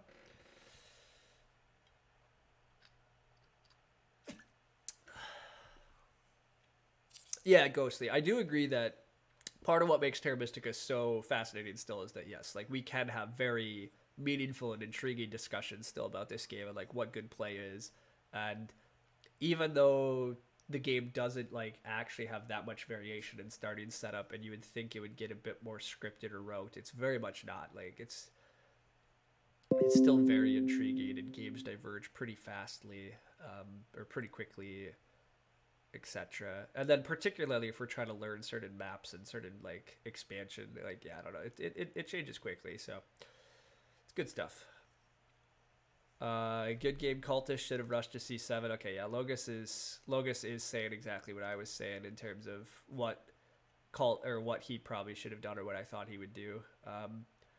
Yeah, Cultists are having a crazy game. He builds one more dwelling, gets him to 89, he passes, he's already upper 90s. It's crazy. I really did not think Cultists were in the driver's seat here, but there still is a copy of Water 1 that he could take too. Round 2 was the right moment. Wow, Locust still thinks Priest to Earth was accurate. That's surprising to me. That's not the it's not the take I would have, but again, this is the fascinating part where we can all discuss and argue. Nerdcube's game, honestly, to me, comes down to this idea of like Nerdcube just tried to forgo scoring favors with Alchemist, and it just doesn't work. And this is maybe my slight insight of trying to force Alchemist with the Earth 1 is Chumps account, but Earth 2 is quite a lot worse than Earth 1. Double Dig is not enough to make up losing Earth 1 with Alchemists, in my experience. And I think that's playing out here. Like, if Nerdcube just rushed Earth 1, I don't actually think his economy is that much behind, because I think he probably can just prioritize shipping and still getting out about as many dwellings. And so he probably has about as many workers. But he gets 28 points out of Earth 1 this game or something if he builds it. And then same thing, he chose not to build Water 1, even though he's going to build like 5 or 6 trading posts total. So I get it, he's on the trading post tile. This is probably just what he's supposed to do, but it's just not enough points in the game for him, I don't think. Dwarves don't have a hell of a lot left either here. Dwarves are basically going to build Stronghold Trading Post Dwelling this next round. I guess that gets them a town, but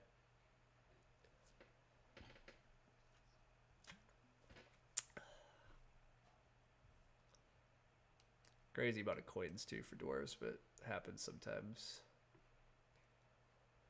One issue for Cultists is, yeah, they don't actually have that many coins. But I think they just go Stronghold at this point or something. I mean, it doesn't actually look like they need Water 1, really.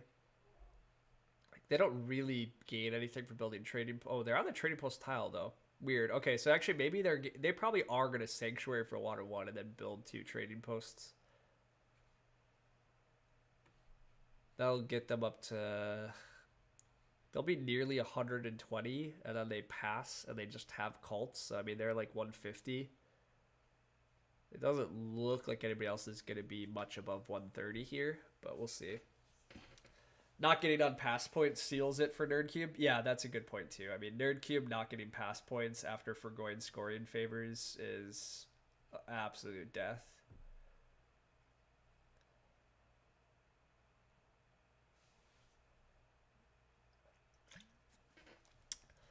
Well, it's been a fun little Blitz tournament. I definitely hope to do some more of these, and then, yeah, maybe in the future I'll actually play in them a bit more. Would be good, but we'll see. I don't know yet when we might have...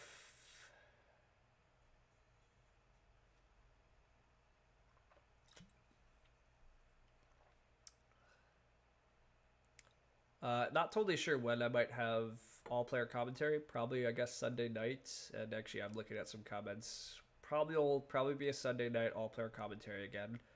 I might be playing in the International Clash game tomorrow. I'm not totally sure. The Team America team's been like slightly figured it out. We had been agreeing to take breaks, and I think I was supposed to be off this week, but it's not clear that any of the alternates are actually playing, so I might just play anyhow. But it's also revised landscape, so I don't know if any of us have great advice. We're just going to play a game and see how it goes. As I said, I'm probably going to stream a little bit more this weekend, probably even today, because I don't really have anything else to do. So we'll see. It might be like an Agricola or something. I don't know how much Terra Mystica I'm going to stream yet, because again, I'm having some fun with Terra Mystica, but I don't love Lakes landscapes, so... It's not just not loving Lakes landscapes either. I've been playing I don't actually... Well, okay, so it's one of these things. I'm also on the streak right now that happens in games. I think I'm just on a little bit of a bad luck streak, but it makes you question how you're playing. I maybe am playing slightly sloppy. I'm not playing at the top of my game, but I don't think I'm playing that bad, but... I've taken a lot of like thirds and fourths recently, which is pretty atypical for me, obviously, and it's a little bit because I've been playing. I've been playing generally strong players, but like I also haven't had any good quality wins for the most part lately. Um, and it's a little bit because I haven't been that focused on wins. But anyhow, like I'm in this weird little funk right now in Terra Mystica where I don't really know what I want to get out of it, and I'm not doing quite as well as I'd like to be, and then that gets in my head a little bit. And anyhow, the long of that is I don't really know what to do, and I don't really have like a ton of passion to be grinding out Terra Mystica games necessarily. Uh, but I do want to keep playing certain games, so we'll see. This one, like today, was fun, even though I didn't do well. But at least playing like a Blitz and just being like, oh well, it's over fast. It's been fun. That was good. The teammate thing was fun yesterday too, so we'll keep doing some of that stuff. But I don't know how many random streams I'm gonna do. Shame I can't play on Tuesdays. Yeah, it is really the Tuesday league. So uh, if you guys didn't know or you haven't paid attention, on Board Game Geek and elsewhere, Zorus and T1 have created a Tuesday night league, which is very awesome. It's a live play league, so it's kind of like a tournament, and basically,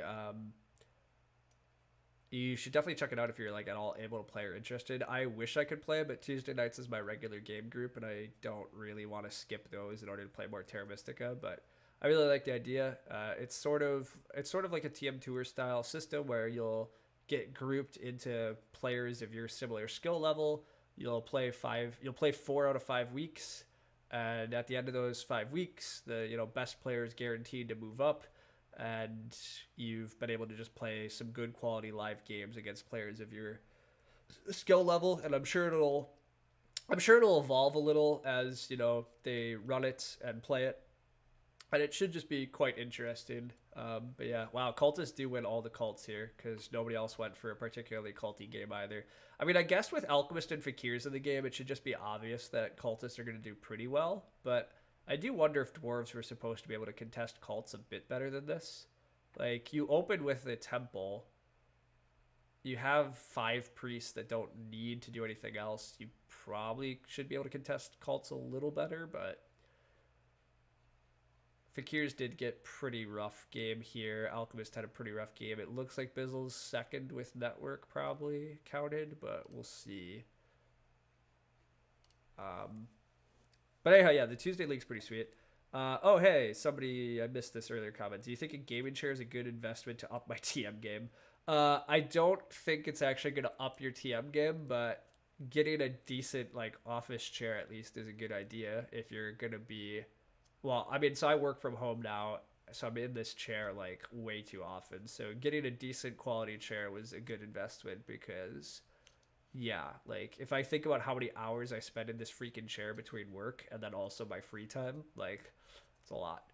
I don't even have that quality of one either, to be honest. Like I've almost had half of mine to look at some of those like quite nice ones because I think I'm going to be working from home for possibly ever. I don't really want to go back to the office.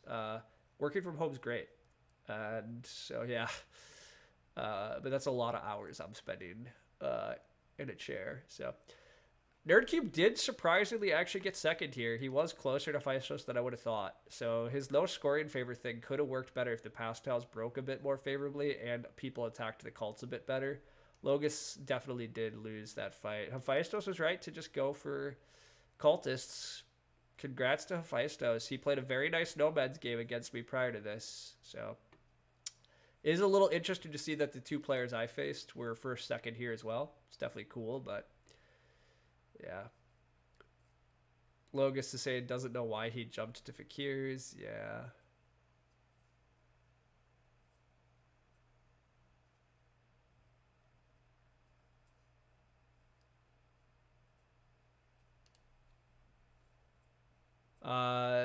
Bizzle wins the clock on this round. NerdCube, a lot longer game, although NerdCube had 48 actions compared to 32, 33. That's hard.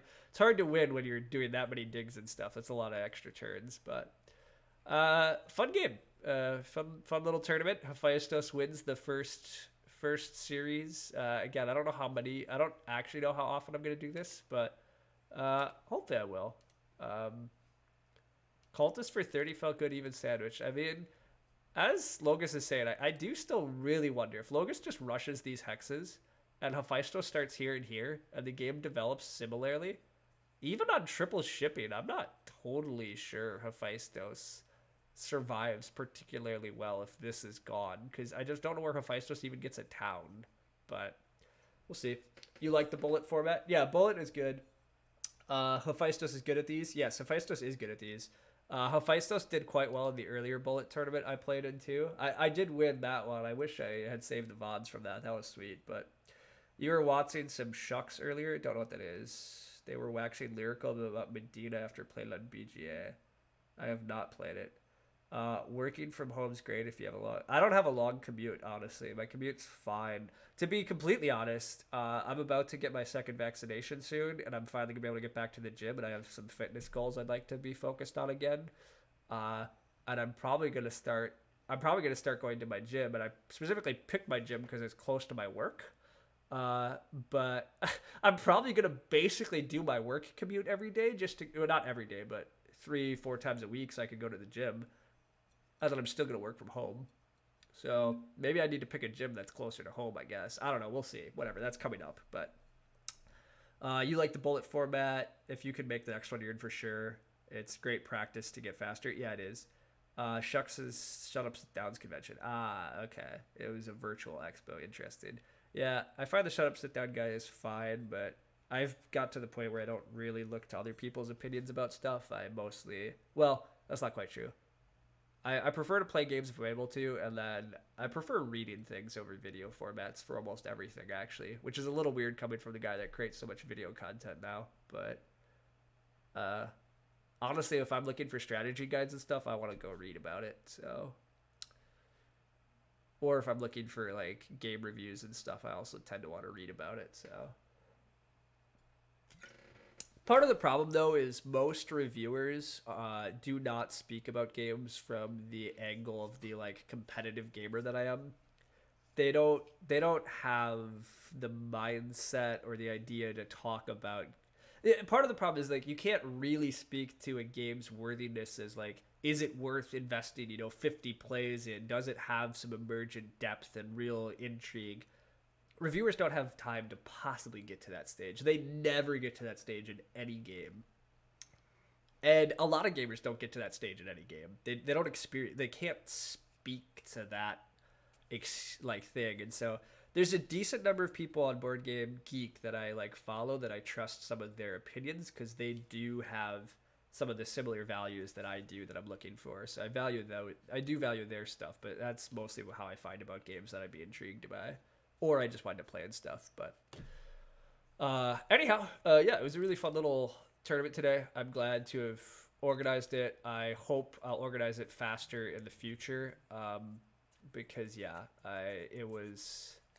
I would like to give people some more heads up so they can try to join and hopefully get an actual like full 16, because I think one extra round would be fun. But we'll see. See about that. How long are we in? We're only an hour and a half in. That's fun. Thanks for that. Was fun. Nerdcube's culty mermaids was inspirational. Was fun as always. Yeah, I agree. Nerdcube's game was very fun to watch, though. That was very good. It was a very good lesson in how you can like score points on the pass, and how you can try to like really focus on like, at the start of a game, you kind of just have to think about like, what are your advantages? Like, do you have a good chance to win network? Do you have a good chance to win cults? Like, what are people not going to contest, and what can you contest? And Nerdcube picked up that I think Nerdcube's big like really smart things was that witches on Fjords often go for a stronghold, so they don't really like the ship tile. Darklies don't really like the ship tile in general. And so he kind of picked up, I think, that mermaids would be able to abuse ship scoring decently well in that game we played earlier. Plus, nomads actually don't always want to go heavy shipping either. So, like, mermaids could abuse the ship tile somewhat. And then he also correctly read that he could play a very culty game by taking early priests, which would get him more early priests, and so you could take big leads on the cults quickly. And that water too could pay off in that regard by generating enough cult points and enough economy to actually be worth it. So, yeah, I mean, it was very clever. It's very well done. Anyhow, this wasn't that long of a stream, and I have other things I can do. I may have the race scenario wrong. Sadly, I don't have my... yeah.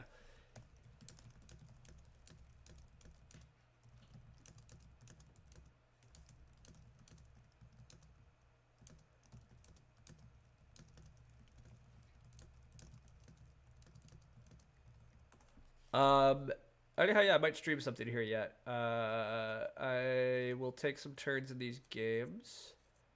Is it clear here what I'm doing? I don't even know if I'm supposed to observe anything, which is weird. It's very weird. Huh. Fleet? I could. Could go play a fleet. Maybe that is what I'll do. For people who know St. Petersburg, this is a tricky endgame spot. I have a guaranteed noble coming, but it's guaranteed not to be a mistress, so... And 100% is going to cost my noble upgrade.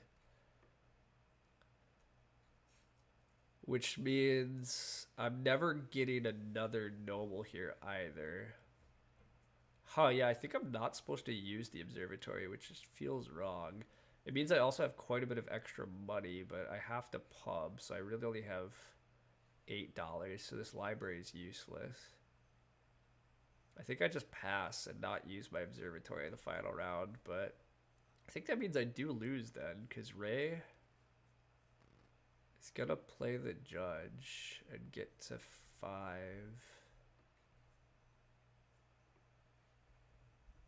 I'm only going to get to 8, so I'm going to be plus 21 on Ray, but Ray earns another 21 to my 16 on my pub, so it's 21 each. Ray is already 15 ahead. He has a little extra money, but so do I. Okay, maybe I do have this game won. And passing is just a point. There's nothing I can possibly draw with the observatory. Okay, yeah, interesting. Have I been counting nobles and upgrades like a good player? Not really, Lumen. But that's because I'm playing asynchronously, so it's tough. But this is finally a game that went pretty well for me in this group. My games in this group, as I complained about you in the past, have been so rough lately. I just never get judges or mistresses to flip. I had to buy the observatory this game without a judge or a mistress in hand, which I think is so risky, but I flipped a judge off the observatory, so I finally got a lucky flip, which saved me, but... Knowing what's in the last 2 piles is how you determine what to observe or not. Yes. Well, okay. It's partly how you determine, right? But it's not totally how you determine. So looking at my setup, what can I possibly flip out of the noble deck? It's not a mistress because it's not in there. And so it's only things that I have to upgrade in order to score. I have 1 upgrade in hand. I'm not going to get an upgrade off the deck, except in extremely rare circumstances. I think there are 4 left, but... Like, I'm going to get 1 noble here because 3 are going to flip and I'm second pick and I don't care what I get. Like, there's no way that I can get a card here that scores me points. Having extras is fine. Miss 100% of the shots I don't take. I don't think there's any way I get to 9 noble types. I guess I could pull a card. I could pull a noble here and get a second one. The problem is Scott, I think, still has his observatory and hasn't been used. Yeah. So part of the problem here is if I observe this deck, Scott's just going to observe to take another noble. Probably. Maybe not. Maybe Scott doesn't have enough money. Pass and let him use the observatory. That makes way more sense. Unless I think he'll pass. He might pass. He might not use his observatory, which is the messy part. He might be out of money here because he took the Tsar.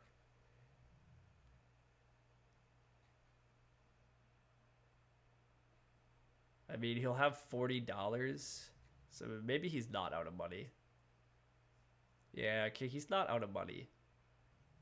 I think the problem is I think Scott will react to my observatory draw of a noble with one of himself, and then I still the only way it works is if we flip frickin' 4 upgrades for nobles and I get one of them, which I guess it is possible. I there's one I can count. Let's see. I have 1, 2, 3,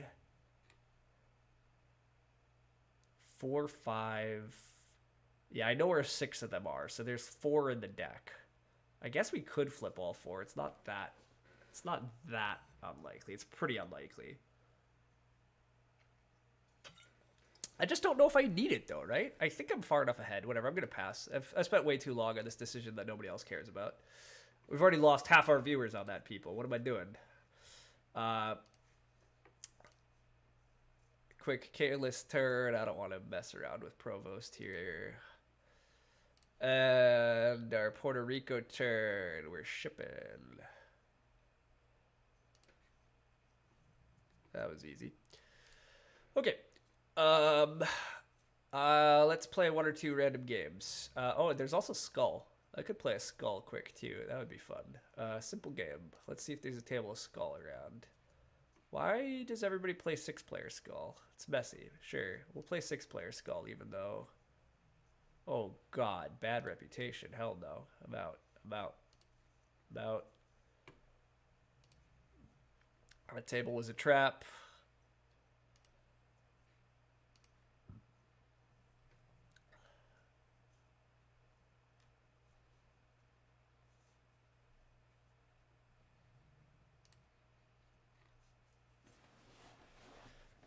This is a counting thing. You gotta know which are remaining.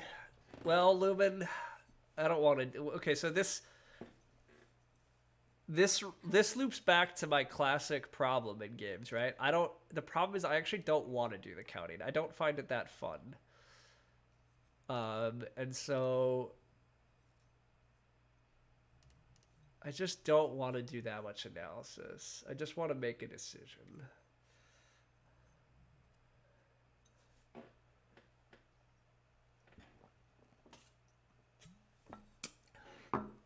All right. We're playing Skull now, people. We're going to see how it goes.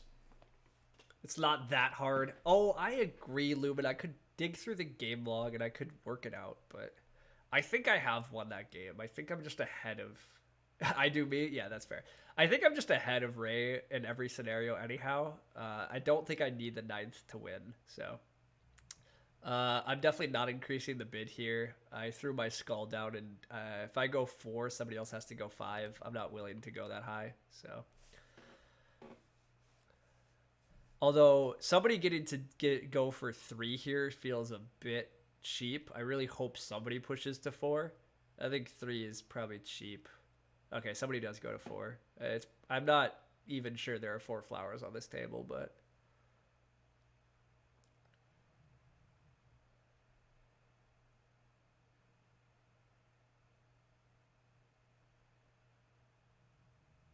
Ooh, wow, yeah. So the person who went for 3 was just baiting. I love it. I love it.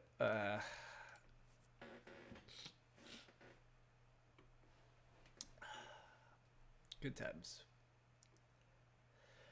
Personally, I still don't love this implementation of Skull yet. I really hate how they show discs. It's not at all intuitive to me. I would like there just to be like a number by their mats of how many skulls they have, and I really hate how it shows how many discs are in hand versus how many total. Like I don't, if you show me well how many discs are in players' mats, I don't need that info. Wow, these players are lame though. They don't. This player doesn't put extra discs. They just start bidding fast. I don't think bidding to 5 makes sense here. It depends on how aggressively other players are throwing skulls, but... Wow, somebody does go to 5. I'm going to start throwing more skulls in this group if we're going to go this aggressive on the bids this early. Throwing skulls and just costing them all is, I think, the way to play it from here. Wow.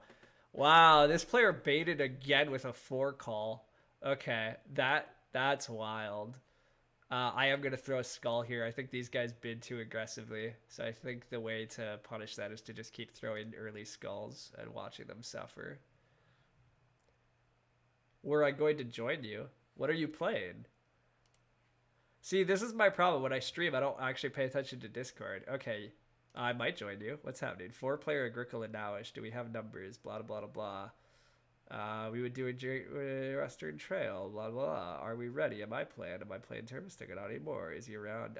Sure, AJ. I could join you in a while. I'm playing a Skull, but after that, I could join.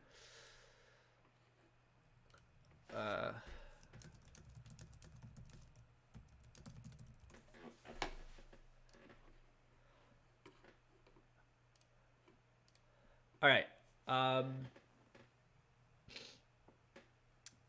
We'll see. I'm going to play the Skull game, and then I'm going to drop off, guys. Going to actually play other games. Going to finally play with this group. It's been way too long since I played with AJ. Hey, what happened there? This player... Okay, does this player know the rules? This player just keeps bidding, like placing their skull every time, and then they keep bidding, and then they keep... This time they finally got punished. I'm literally just going to keep throwing my skull for a while until this group does other things. Well, now I might be the guy to bid lame and hope. Nah, I'll just play a flower. It's fine. We'll change it up. This is going to mean that I can't bid too aggressively, and other players might actually be able to bid pretty high. If it comes back to me, I'm probably just going to bid anyhow and hope that somebody outbids me. And we'll hopefully trick them. This is a lot of discs on the table now, which is messy. It does mean somebody has, I think, a decent chance of succeeding at this. Yeah. I'm tempted to go 5 here and assume somebody else would go 6, and then hopefully goad them into taking my skull. I think it's worth it.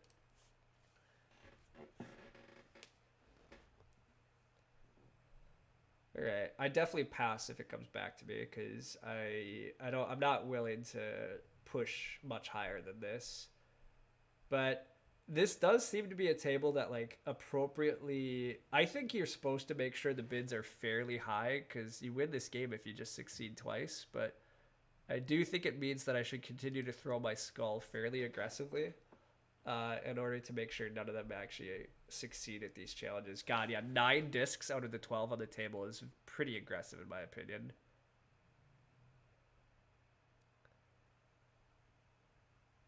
And I do catch them before they succeed.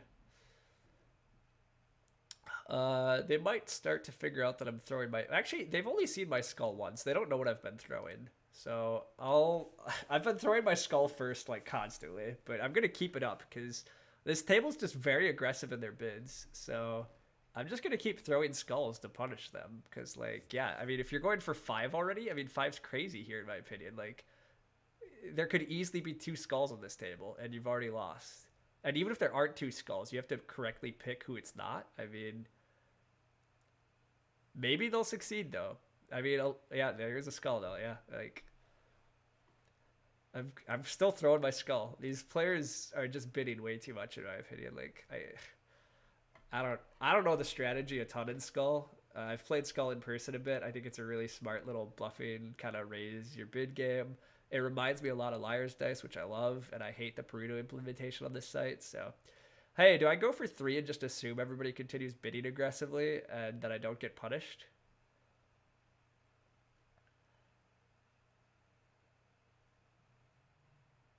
It's kind of risky. I'll pass. The thing is, they probably should realize that I keep passing when I have skulls, though. So, I mean, nobody should really be flipping my card, but... They could just think I'm a very timid player, though, that has flowers. I don't know. Again, they've only seen my stack once, so...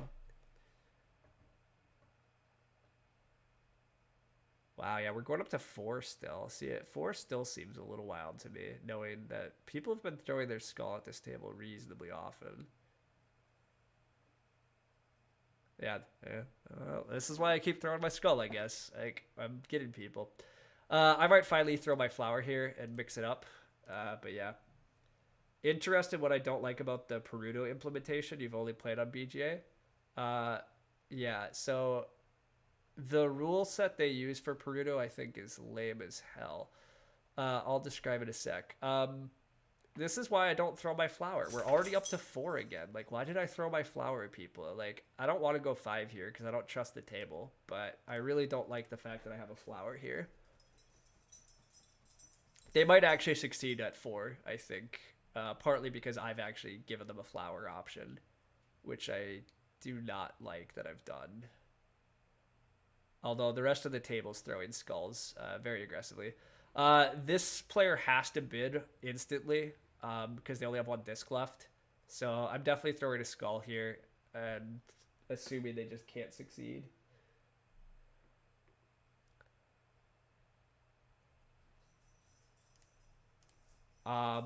Anyhow, so Liar's Dice, in my opinion, is a fairly different game from Perudo, like the rule sets I play.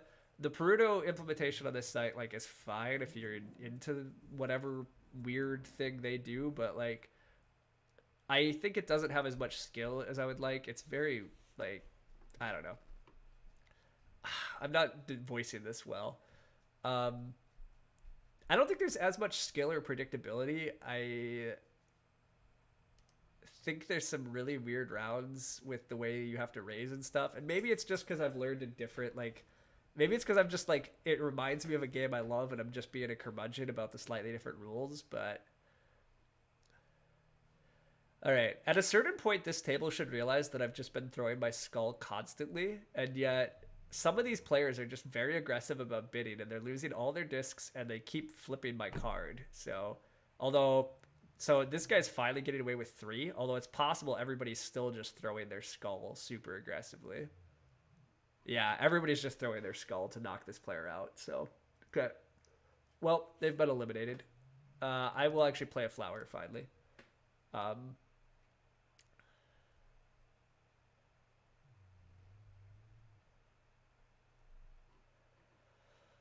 So there's 5 of us at the table. Do I think I can actually flip 4? Is there finally an opening to go 4 here? I think there might be. Am I willing to lose a disc? Atterbury is the only other player at this table that's been as cautious as I and hasn't lost anything yet. Somebody might succeed at 3 here, though, especially since I threw a flower. But I'll pass, even though it might be wrong.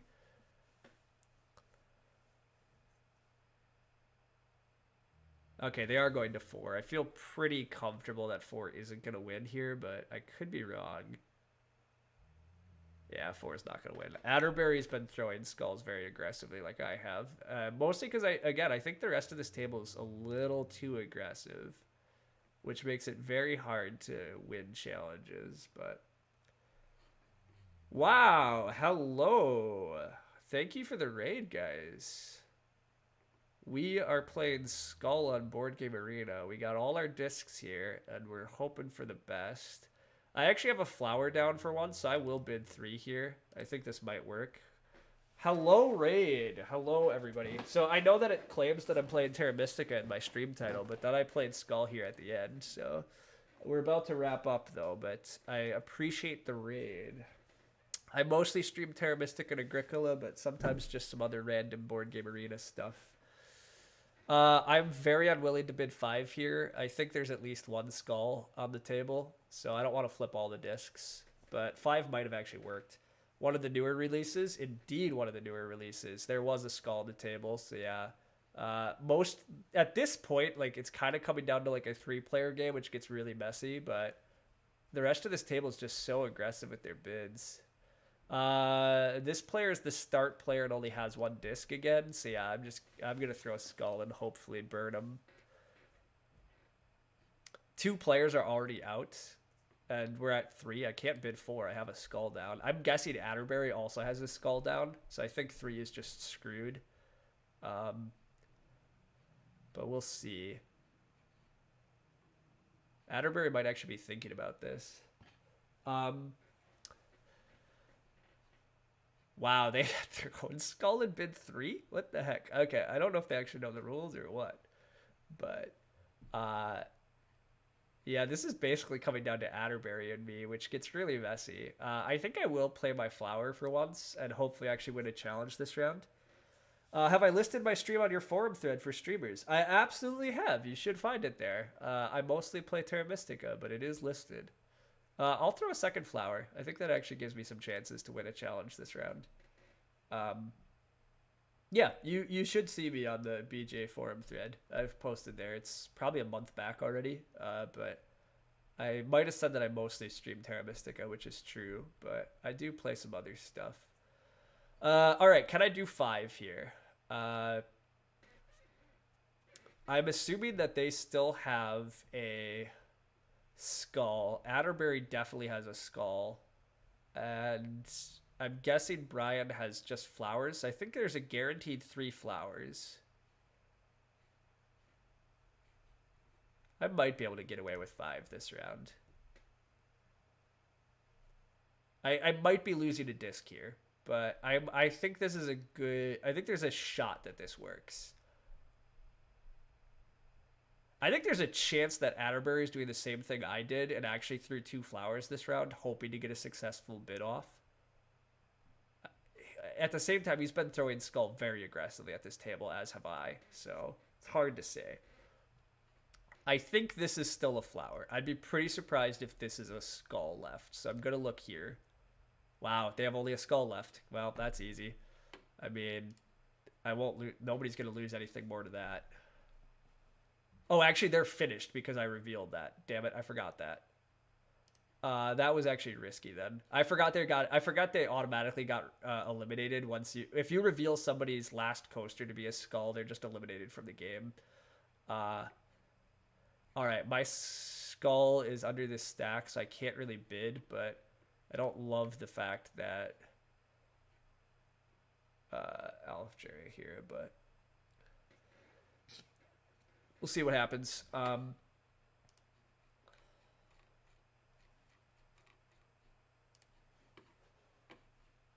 Okay. Please pick this disc. Oh, Elf. Nice. Okay. So Elf Jerry's down to 1 disc, and they have to go first here. This is a little risky because Elf Jerry might just say 1, because I'm guessing they've kept a flower. And if Atterbury and I both throw a skull, they could just get away with a bit of 1 and win. I could throw flower and hopefully say 2, assuming that they don't say 2. And assuming that Atterbury is throwing a skull. I think that's what I'm going to try for. I'm going to hope they're going to go 1, and then I can go 2. Wow, they just said 3 right off the bat. Damn. Okay, well then. Yeah. I was correct. I would have, if they had gone 1, I would have been able to get away with this. So now this is just a pure guessing game. This is very annoying. I hate heads up skull. I hate that the rest of the table was went this way. But I'll play a flower. He might just say 2 instantly here, though, which is what's annoying. He put a disc, though. So do I just say 1 and hope that he's thrown a skull? I think that's what I do here. I hope that he's thrown a skull.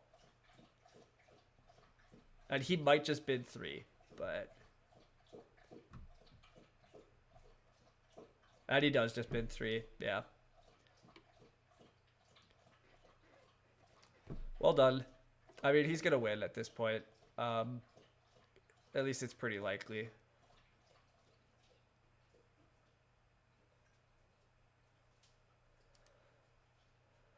I'll throw a skull this time, see what happens.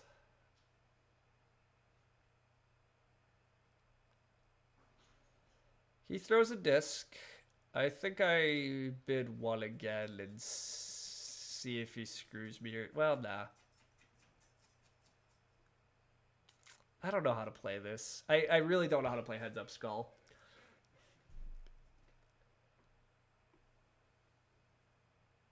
Yeah, Atterbury knows how to play heads up skull. He's calling me perfectly, so.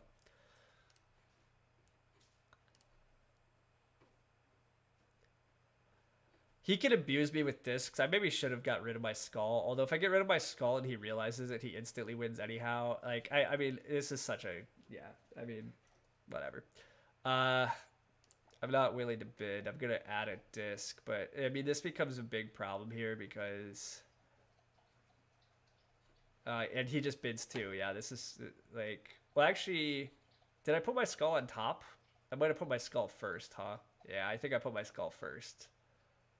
Whatever. He can win. I really don't. I'll have to study more how to play Heads Up Skull. It's a very dumb game though. I really don't like Heads Up Skull, but it's how games often get to, I guess, or well, they can get to if both players are just safe about their discs. But winning challenges was like impossible at this table because people were so aggressive on their bidding. Oh well, whatever. That was fun enough. But yeah. Anyhow, thanks all. It was a fun time. The next stream, I'll probably stream some stuff tomorrow. No idea.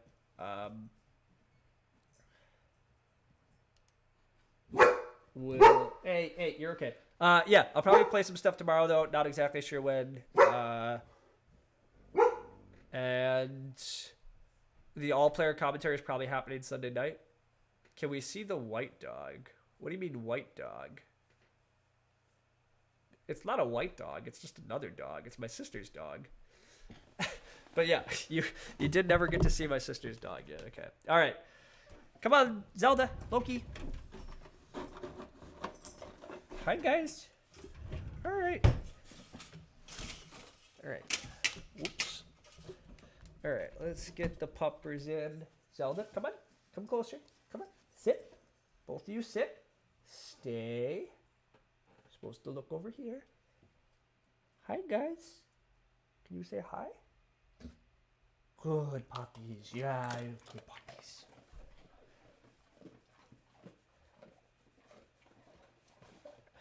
Yeah, my sister's dog is a lab German Shepherd mix. So it's Loki is a golden retriever black lab mix. He just looks like a black lab. Zelda looks fairly similar to him, honestly. Zelda's actually like length and height wise is pretty similar. Zelda's just thin and lithe, while Loki is kind of tank and barrel like. He's a big boy, but. That's how it is. Zelda, indeed, Ghostly. My sister's dog is Zelda. You may have heard of her legend, but yes. All right. Great sheen on that coat. Yeah. This is why you stay to the end. Indeed, this is why you stay to the end, guys. All right, I'll try to stream maybe once or twice more this weekend too, and then you guys, if you do spend your channel credits, you get to feed 2 dogs for the price of 1. It's real special. But thanks all for joining. It was a fun little bullet Terra Mystica followed by a skull game. And yeah, I'll hopefully do some other stuff, maybe at Agricola or 2 this weekend or other things. But I am blabbing too long. Some people want to play Great Western Trail with me, and they need me, and I need the trail, I guess. So I will see you all around. Sunday night, definitely will stream. Probably will stream at other points this weekend. Thanks all for tuning in. We'll see you around later.